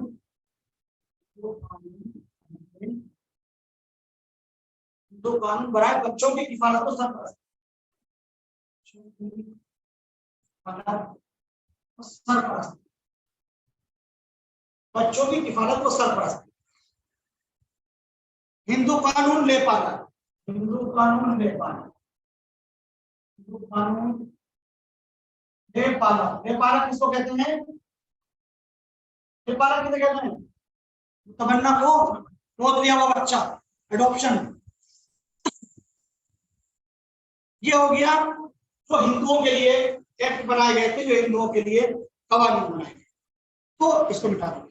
इसके बाद इसी तरह से ईसाइयों के लिए भी कानून थे, पारसियों के लिए भी अपने पर्सनल लॉ थे। इसलिए बात कही जा रही है मुस्तकिल के पर्सनल लॉ जो है वो तमाम कम्युनिटीज के हिंदुस्तान के अंदर, क्योंकि जमहूरी कानून का निफाज है, इसलिए मुस्तकिल सभी के अपने अपने पर्सनल लॉ हैं और उन पर अमल आवरी का सभी को इख्तियार है, तो उसके मुताबिक अमल करें। ईसाइयों के लिए दर्ज है, ईसाइयों के लिए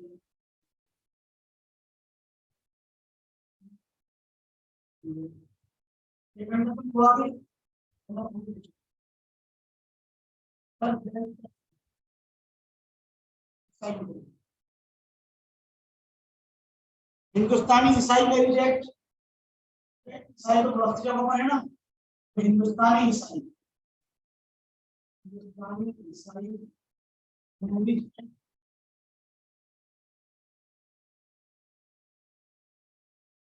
1872। नंबर 2 हिंदुस्तानी कानूनी तलाक एक्ट,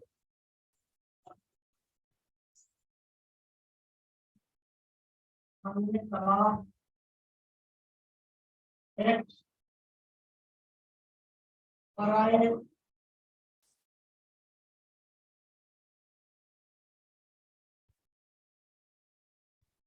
बत्ती, कानून फसलों का एक 22 कानून का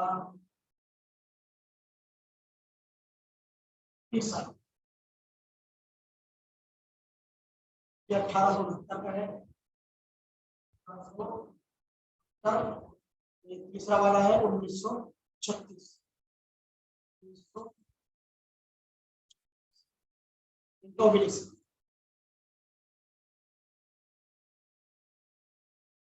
ये ईसाइयों के लिए जो कानून है वो आपके सामने है। इसी तरह पारसियों के लिए भी कानून है। पारसियों के लिए जो पारसी चूंकि हिंदुओं में नहीं आते हैं इसलिए पारसियों के लिए पर्सनल लॉ अपना अलग है। पारसियों के लिए पर्सनल,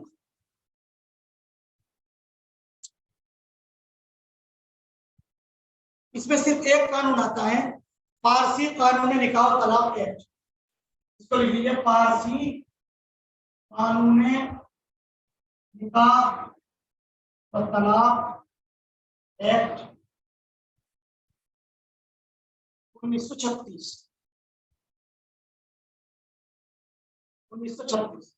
ये पारसियों के लिए, ठीक है।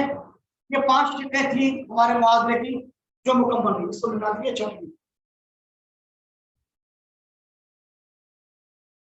अब देखना यह कि इन पर्सनल लॉ की जितने पर्सनल लॉ है वो हिंदुओं का हो, मुसलमानों का हो, ईसाइयों का हो या पारसियों का हो, इनकी दस्तूरी हैसियत क्या है। मौजूदा दस्तूर, मौजूदा कानून जो है वो इसको कहां तक मानता है और कहां तक उसने इसको तस्लीम किया है।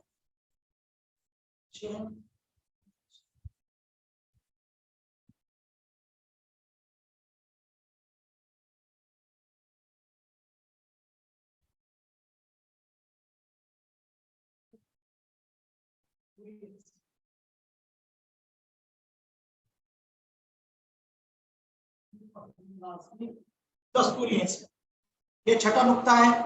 मौजू हमारा जो था उसके मुताबिक जब हिंदुस्तान आजाद हुआ तो जिस वक्त इस मुल्क का दस्तूर मुंतखब किया गया तो जमहूरियत पर मबनी था। ये सब जानते हैं कि जो है वो ये मुल्क का कानून जो है वो जमहूरी है। इस दस्तूर के मुताबिक असल बात ये रखी गई कि हुकूमत जो बनेगी उस हुकूमत का अपना कोई मजहब नहीं और अपना कोई कानून नहीं होगा कि वो अपना कोई मजहब हो और वो उसी मजहब के मुताबिक कानून पूरे मुल्क के अंदर नाफिज करना चाहे। ये बात उसी वक्त तय होगी, लेकिन हर मजहब के मानने वाले को जमीन और अकीदे की भरपूर आज़ादी दी गई। उसके बुनियादी हुकूक के जुमरे में दफा 125 और दफा 29 भी है। दफा 125 और 29 ये बहुत अहम दफा है। दफा 25 और दफा 29 ये बहुत अहम दफात हैं, इनकी खास अहमियत आगे इसका जिक्र आएगा, जिसकी तमाम शहरियों खासतौर पर अकलियतों को आजादी जमीन, आजादी मजहब का हक दिया गया। इसी तरह तमाम शहरियों को जिसकी अपनी जबान, रस्मुल खत या सकाफत हो उसे महफूज रखने का इख्तियार कर दिया। ठीक है, अकलियतों को जमीन की आजादी,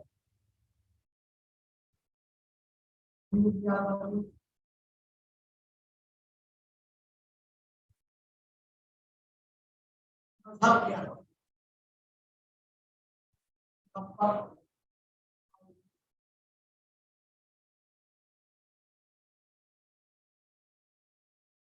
रस्मुल खत, जबान का रस्मुल खत, सकाफत,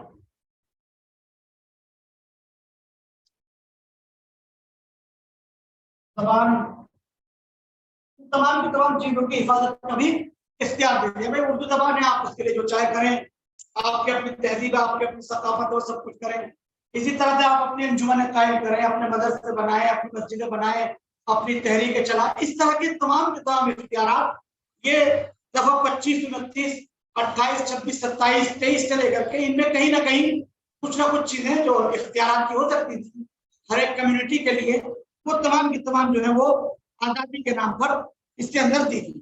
जाहिर है कि इन उमूर ने तमाम अक़लियतों की कानूनी पोजीशन को मुस्तहकम कर दिया, कानूनी पोजीशन को मुस्तहकम कर दिया। कहीं मस्जिद का बनाना चाहें, आपको मदरसा कायम करना चाहिए, कोई आके आपको रोके भाई आप क्यों बना रहे हैं, आप कहिए भाई कानून हमें इसकी इजाजत देता है, इख्तियार देता है, हमने बोर्ड बनाया है, हमने सोसाइटी बनाई है, हमने ये अंजुमन बनाई है ना, ये क्यों बना रहे हैं आप, ये कानून की दफात हमें इस बात की इजाजत देती है कि हमारा मुल्क के अंदर कानूनी हक है, हम अकलियत हैं और हम ये सारे काम कर सकते हैं, आप हमें रोक नहीं सकते, आप उसको ये कह सकते हैं। तो ये आपको इसका इल्म भी होना चाहिए और आपको उसका इख्तियार है कि आप आजादाना तौर पर इन तमाम के तमाम मामला को अंजाम दे सकते हैं।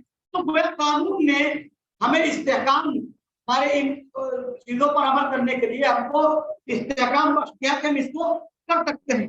मुसलमानों का ये हक के आईनी मामला में कवानीन शरीयत के मुताबिक फैसले किए जाए मजीद मुस्तहकम हुआ और मजहबी आज़ादी के हक की वजह से मुस्लिम पर्सनल लॉ के तहफ़्फ़ुज़ की गारंटी मिल गई कि मुस्लिम पर्सनल लॉ का हिंदुस्तान के अंदर इस कानून में उसकी हिफाजत की जाएगी, उसके साथ में कोई छेड़छाड़ नहीं करेगा। ये कानून बना दिया गया और उसको कानून की हैसियत दी गई। नंबर 7 पर है खतरात और उसका तदारुक। खतरात, यहाँ जो कानूनी तौर पर समझने की चीज है वो ये है कि जो डायरेक्टिव प्रिंसिपल्स है, डायरेक्टिव प्रिंसिपल यानी इस पूरे कानून को जो इस मुल्क हिंदुस्तान के अंदर नाफिज है उसको चलाने के लिए कुछ बिंदु मुतय्यन किए गए, डायरेक्टिव प्रिंसिपल्स उसको कहा जाता है कि उसको उसके मुताबिक यानी इस कानून को हम चलाएंगे कैसे, उन्हीं डायरेक्टिव प्रिंसिपल्स में इसको लिख लीजिए आप, रहनुमा खतरात और तदारुक। मुस्लिम पर्सनल लॉ के लिए खतरात और तदारुक ये हेडिंग है, इसके तहत आप करना है।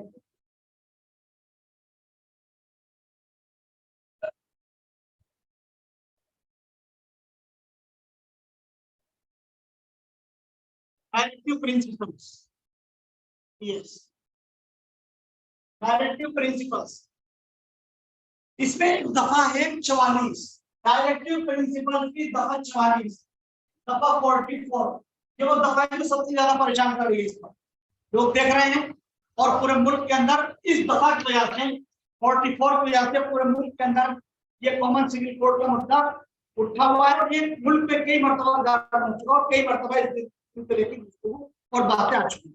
एक दफा 44 है, इस दफा में ये बात कही गई है कि हुकूमत इस बात के लिए कोशिश रहे कि पूरे हिंदुस्तान में एक ही कानून नाफिज हो, यानी कानून से सब बन गया, सबको पर्सनल लॉ भी दे दिए गए, लेकिन डायरेक्टिव प्रिंसिपल से एक दफा बढ़ाई गई 44 नंबर की, उसमें जुमला बढ़ा दिया गया कि हुकूमत को ये चाहिए कि कभी ना कभी आगे चल करके हिंदुस्तान के अंदर कॉमन सिविल कोड नाफिज, यानी एक मुल्क एक कानून, इस पर पूरे मुल्क के अंदर एक कानून हो जाए और सारे के सारे शहरी उस एक कानून को मानना है।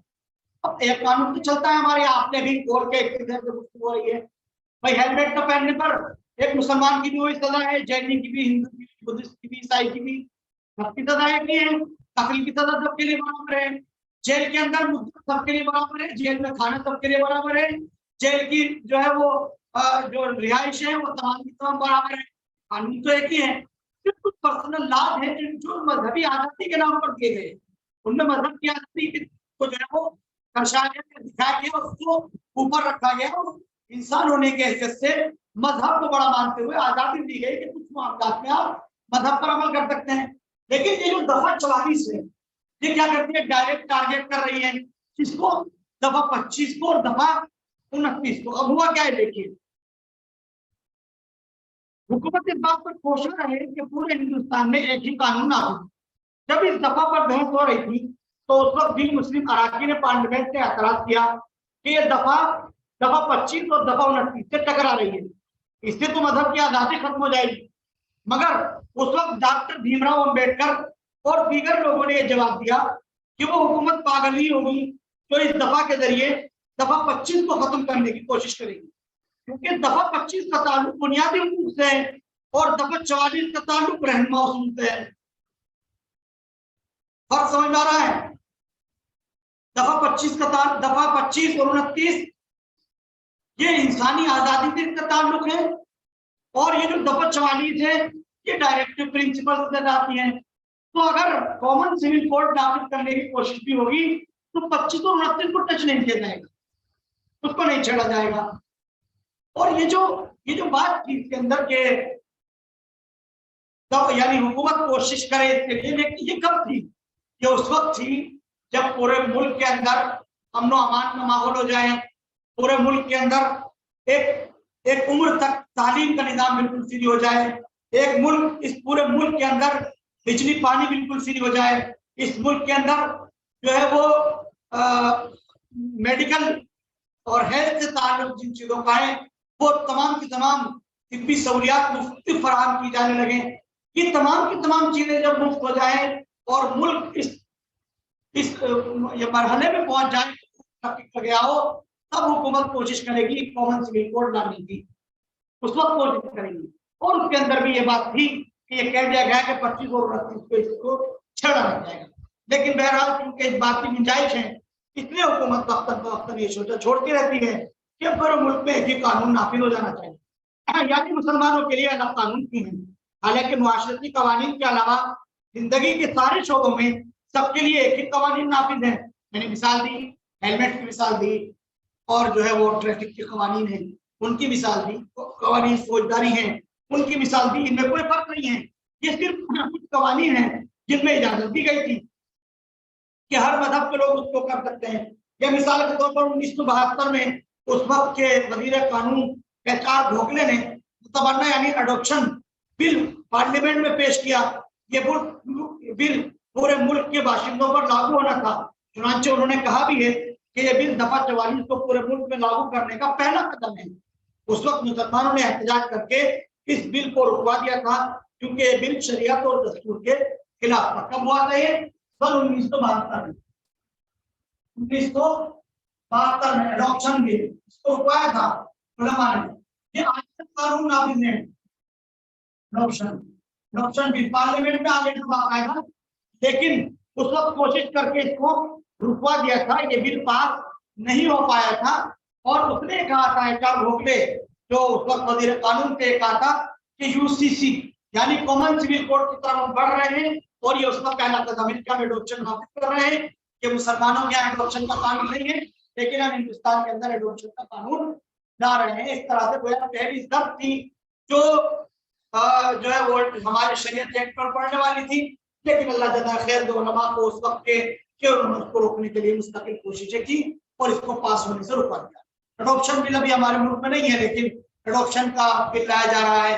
क्या आपने पिछले दिनों देखा भी जो है वो 3 तलाक के खिलाफ कानून लाया गया कि इस्लाम में जो 3 तलाक नाफिज हो जाती है उसके लिए कानून पास किया गया कि 3 तलाक का एतबार नहीं होगा और उसको सजा दी जाएगी और उस पर जुर्माना नाफिज किया जाएगा। वो जाहिर है कि डायरेक्ट जो कानून शरीयत है उससे छेड़छाड़ थी, लेकिन मुल्क के अंदर उसका कानून बना दिया गया। बात की यही कानून जो है वो नजीर बनते। इसी तरह से मुतल्लका के नफके का मसला है कि औरत मुतल्लका है तो सारी जिंदगी शोहर उसको नफका देता रहेगा। अगर वो शादी न करे तो पहला शोहर उसको नफका देगा, जबकि इस्लामी शरीयत में सिर्फ जमाना इद्दत के अंदर उसको नफका दिया जाता है। तो इस तरह का कानून पास किया गया। ये बिल एडॉप्शन का बिल जो था इसको रुकवा दिया गया और उस वक्त उलमा किराम ने कोशिश की। इसी जिम्मे में इस वक्त ये बात कही जा रही है कि पूरे मुल्क के अंदर कानून साजी के लिए जो है कोशिशें हो रही है कि UCC मुल्क के अंदर नाफिज हो जाए। उसके लिए लॉ कमीशन ऑफ इंडिया की तरफ से वोटिंग जारी है कि हुकूमत जो है वो इस तरफ बढ़ रही है कि UCC को नाफिज कर दिया जाए और जो है वो राय ली जा रही है। उसके लिए जाहिर है कि जरूरत तो तमाम कम्युनिटीज पर पड़नी चाहिए थी, लेकिन हालात कुछ इस तरह के हैं कि इस बात पर चर्चा हो रही है कि जो ट्राइब्स हैं यानी जो कबायली लोग हैं उनको इससे मुस्तसना कर दिया जाएगा और जो है वो कुछ लोगों को मुस्तसना कर देंगे। तो जाहिर है कि इस्लामी शरीयत और इस्लामी कानून पर इसकी असर पड़ने वाली है, तो उसकी हसासियत को समझते हुए उलमा मुस्तकिल कोशिश कर रहे हैं कि इसको रुकवाने की जहां तक मुमकिन होनी चाहिए वो हो जाए। तो ये मुख्तसर सा तारुफ है जो हमारे मुल्क के कानून का है और वो आपके सामने मैंने रखा। इसमें जो 8वीं शिक है वो हमारे मुस्लिम पर्सनल लॉ कोड से ताल्लुक, यानी जब उलमाए किराम ने ये देख लिया कि वक्तन फवक्तन शरीयत के कानून से छेड़छाड़ की जा रही है, मुस्तकिल कोई ना कोई कानून जो है वो पार्लियामेंट के जरिए से पास कराने की कोशिशें हो रही हैं, तो उसकी रोकथाम के लिए बोर्ड बनाया जाए। उसके लिए all India Muslim personal law board का कयाम होना, नंबर 8 ऑल इंडिया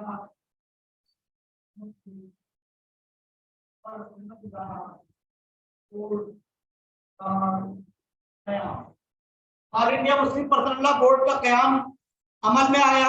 इस सूरत हाल को देखते हुए हमारे अकादरीन में हजरत मौलाना सैयद मिन्नतुल्लाह रहमानी ने 13-14 मार्च 1972 को हजरत मौलाना कारी मोहम्मद तैयब साहब मोहतरम दारुल देवबंद से मशवरा करके देवबंद में उलमाए किराम की एक मीटिंग करी। फिर तय पाया कि 28-29 दिसंबर 1972 को मुंबई में कुल जमाअती नुमाइंदा कन्वेंशन मुनाकिद किया जाए। चुनांचे पूरे मुल्क में से हर फिरके और हर तंजीम यानी देवबंदी, बरेलवी, शिया, अहले हदीस, जमात इस्लामी वगैरह उनके लोग जमा हुए और मुसलमानों का एक मुत्तहिदा प्लेटफॉर्म कायम करना तय पाया। चुनांचे 7 अप्रैल 1973 को 7 अप्रैल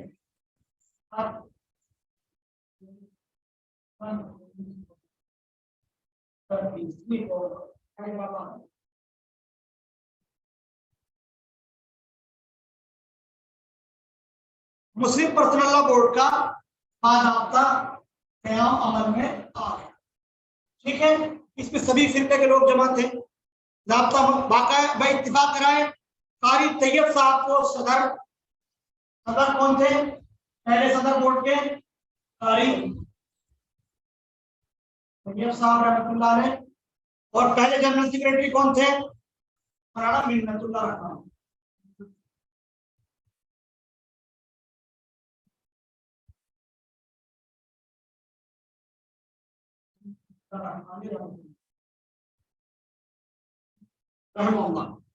ये मुंतखब हुए और मेंबरान में तमाम मसाइल के उलमाए किराम और अवाम को शामिल कर लिया गया।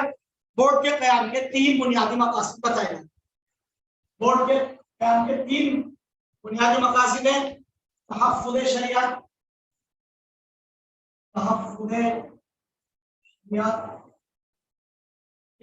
बोर्ड के क़याम के मकासद क्या क्या हैं? तनफ़ीज़ शरीयत,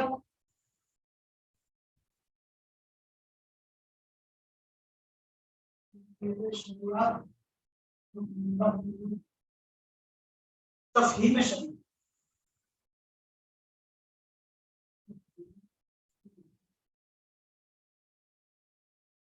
ये 3 बुनियादी मकासद हैं। इनमें क्या क्या चीजें आती हैं वो खुलासे के तौर पर सुन लीजिए कि हमारी तहफ़्फ़ुज़ शरीयत यानी पार्लियामेंट के शरीयत के खिलाफ कोई बिल पास होने न दिया जाए। अदालत से शरीयत के खिलाफ कोई फैसला है तो उसका जायजा लिया जाए। कानून के दायरे में रहते हुए कानूनी लड़ाई लड़ी जाए। दूसरी तरफ मुआशरे की इस्लाह की जाए और अवाम को शरीयत पर अमल करने की तरगीब दी जाए। नीज़ उनसे मुतालबा किया जाए कि शरीयत की हिफाजत की जिम्मेदारी खुद उन पर ही आयद होती है। वो अगर शरीयत पर अमल करेंगे तो कोई उन्हें शरीयत पर अमल करने से रोक नहीं सकता। ये तहफ़्फ़ुज़ शरीयत है। शरीयत की हिफाजत करना हर मुसलमान की अपनी जिम्मेदारी है। अगर कोई शरीयत पर अमल करता है तो कोई रोक टोक नहीं कर सकता, चाहे उसके खिलाफ कैसे भी कानून बन जाए। चुनांचे 3 तलाक का कानून पास हुआ मुल्क में। अब अगर मुसलमान ये कहने लगे भाई हुकूमत तो ये कहती है हम तो नहीं मानते तलाक को, गलती किसकी है? काम की है। उनको कुछ समझना चाहिए कि कुरान के खिलाफ जा रहे हैं, उसके खिलाफ करने नहीं चाहिए। उन्हें शरीयत को अपने ऊपर नाफिज करना चाहिए। तो ये चीज हुई तहफ़्फ़ुज़ शरीयत। शरीयत की हिफाजत हम करेंगे। अगर कोई कानून पास हो जाए उसके खिलाफ तो उसके लिए कानूनी लड़ाई लड़ी जाएगी। नंबर 2 पर है तनफ़ीज़ शरीयत यानी शरीयत को अपने ऊपर नाफिज किया जाए। इख्तिलाफात की सूरत में दारुल क़ज़ा से रुजू किया जाए। मुस्तनद कादियों के जरिए अपने झगड़ों को निपटाया जाए। कादी साहब जो फैसला करें उस पर अमल किया जाए और उसके लिए जगह जगह पूरे मुल्क के अंदर दारुल क़ज़ा कायम। मुसलमानों के आए हुए क़वानीन और शरीयत के निफाज़ के लिए जो सबसे बेहतर जरिया हो सकता है वो दारुल क़ज़ा है कि दारुल क़ज़ा पे रुजू करके जो है हम अपनी मामलात को शरीयत की रोशनी में हल करिए। नंबर 3 पर तफ़हीम शरीयत यानी शरीयत के वो अहकाम व मसाइल जिनका ताल्लुक मुस्लिम पर्सनल लॉ से है, लोगों को उससे वाकिफ कराया जाए। माशरे में फैली गलत फहमियों को दूर किया जाए। उसके वर्कशॉप और मुहाज़रात देने का नज़्म इंतजाम किया। तफ़हीम शरीयत लोगों को समझाया जाए। आजकल लोग बैन मजहबी शादी भाई बुराई क्या है, इसके अंदर सब तो इंसान है, मर्द और औरत सब बराबर है, तो क्या जरूरत है कि जो है वो मुसलमान की शादी मुसलमान से होगी, ईसाई से तो शरीयत तौर पर उनको समझाया जाए कि इसकी मफासिद क्या है, इसकी खराबियां क्या है, शरीयत हमारी क्या है। पर्दे के बारे में भाई, और औरत को पर्दे के अंदर ढाक दिया जो है वो ऐसा क्यों है, या इसी तरह से औरतों को की मुलाजमत, औरतें बाहर निकल कर क्यों नहीं करती, या इसी तरह से एडॉप्शन का मसला है, तमन्ना का मसला वो समझाया जाए, यतीम पोते की मीरास का मसला है वो अवाम उन्नास को समझाया जाए कि पोता महरूम होता है तो क्या है, उसकी नौयतें क्या है। शरीयत इस्लामी में औरतों को हिस्सा कम है, मर्दों को दोगुना दिया जाता है औरतों के मुकाबले में, इसको समझाया जाए। जब इन चीजों की तफहीम की जाती है कुरान और हदीस की रोशनी में, तो लोगों को इस्लामी शरीयत को समझना आसान होता है।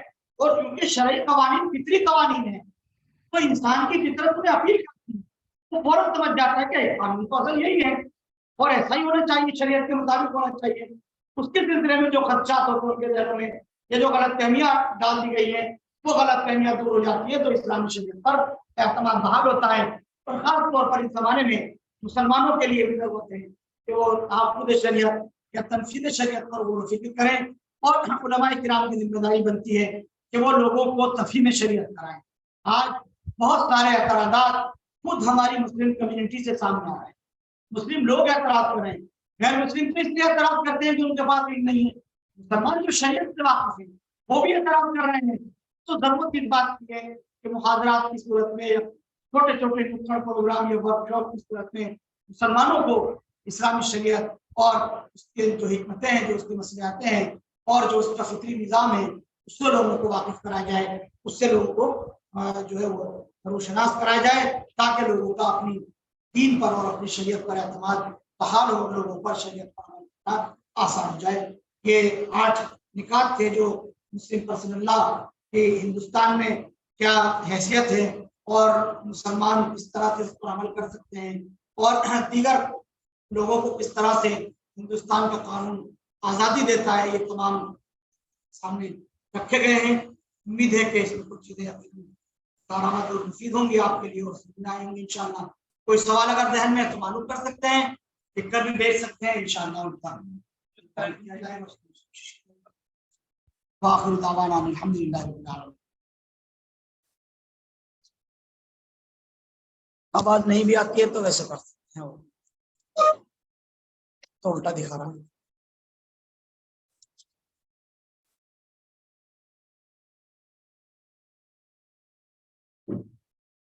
टाइम 12:34।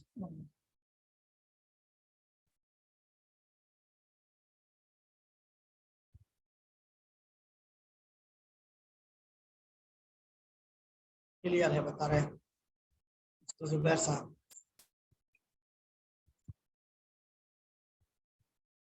वक्त भी काफी हो गया, लोगों को ये नेट की प्रॉब्लम हो जाती है।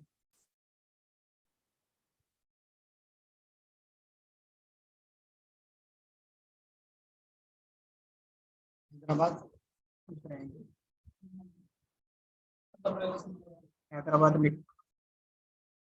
अच्छा, हैदराबाद में लिखा, हाँ इसमें लिखा ना,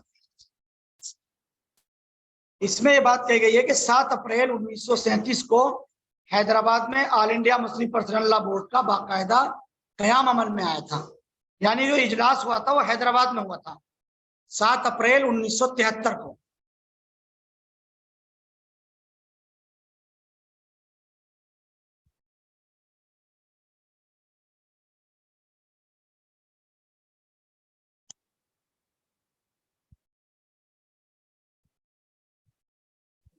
मुशारकिन में से किसी के जहन में कोई इश्काल हो, कोई सवाल हो तो वो पूछ सकते हैं, रख सकते हैं।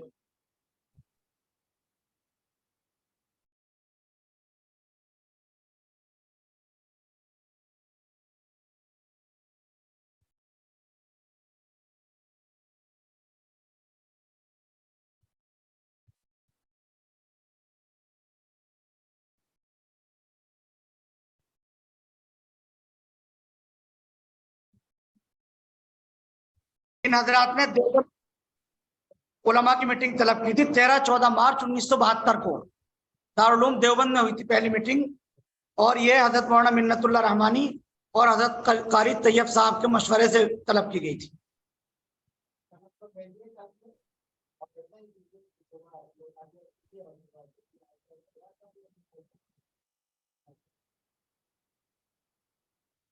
एक साहब का सवाल आया है कि इस मौजू पर कुछ मसादिर और मराजे की जानिब निशानदही कर दी जाए ताकि दीगर मुशारिकीन को सहूलत हो पढ़ने के लिए।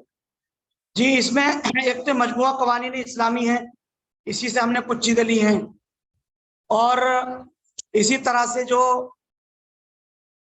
जो भारत का आईन किताब है उसके अंदर से भी कुछ चीजें ली हैं, और बाकी जाहिर है कि कुछ चीजें इसके अंदर तकरीरी अंदाज की हैं, तो उनके लिए कोई इस तरह के हवाले जाहिर है कुरान की आयतों से ही हैं ज्यादातर चीजें जो इसके अंदर ली गई हैं।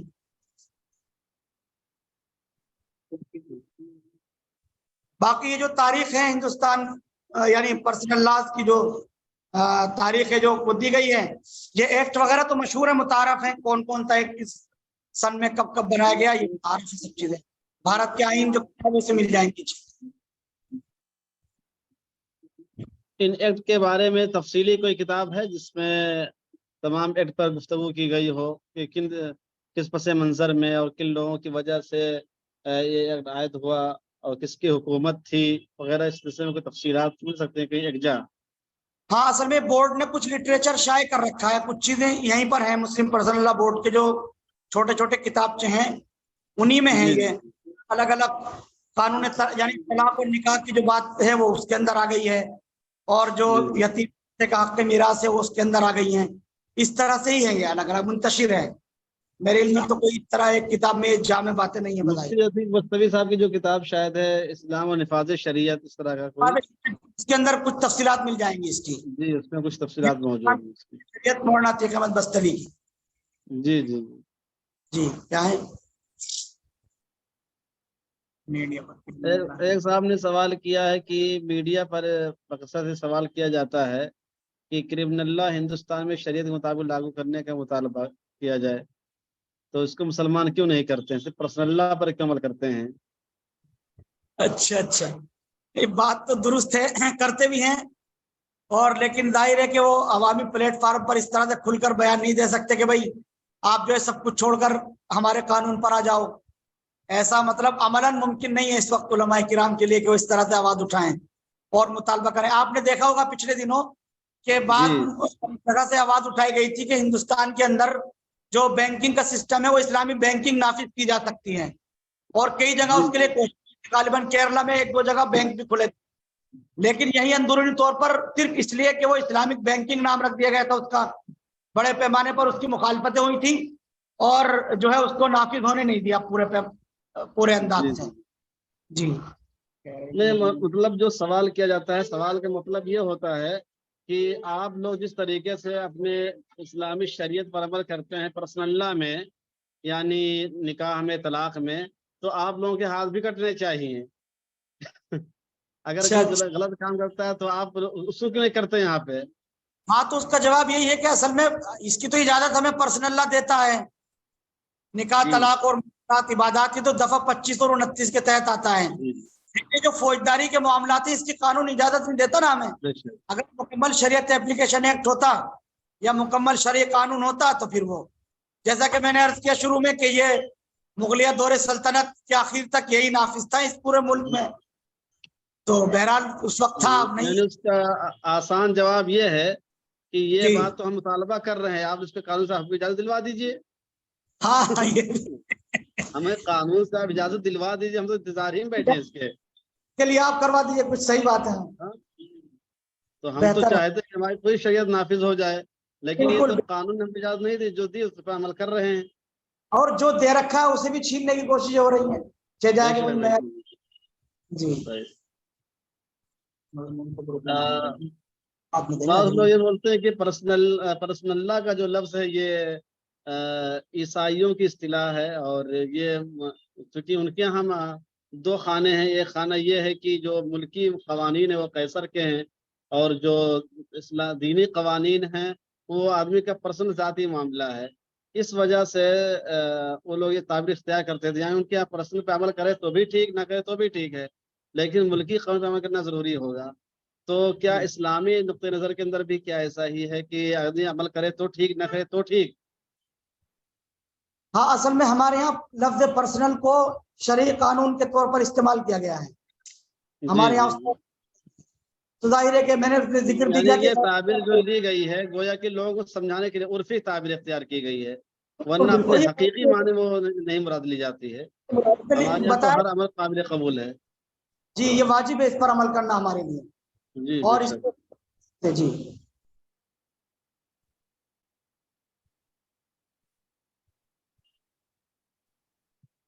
और कुछ फरमा दीजिए अब आप, इस सिलसिले में कुछ आपके ध्यान में बातें आई हो तो। नहीं नहीं, वहाँ आपने बहुत तफसीली माशाल्लाह बहुत अच्छा मुहाजरा दिया, और जी हमारे मुशारिकीन पूरे तौर पर महजूज भी हुए और मुस्तफीद भी हुए।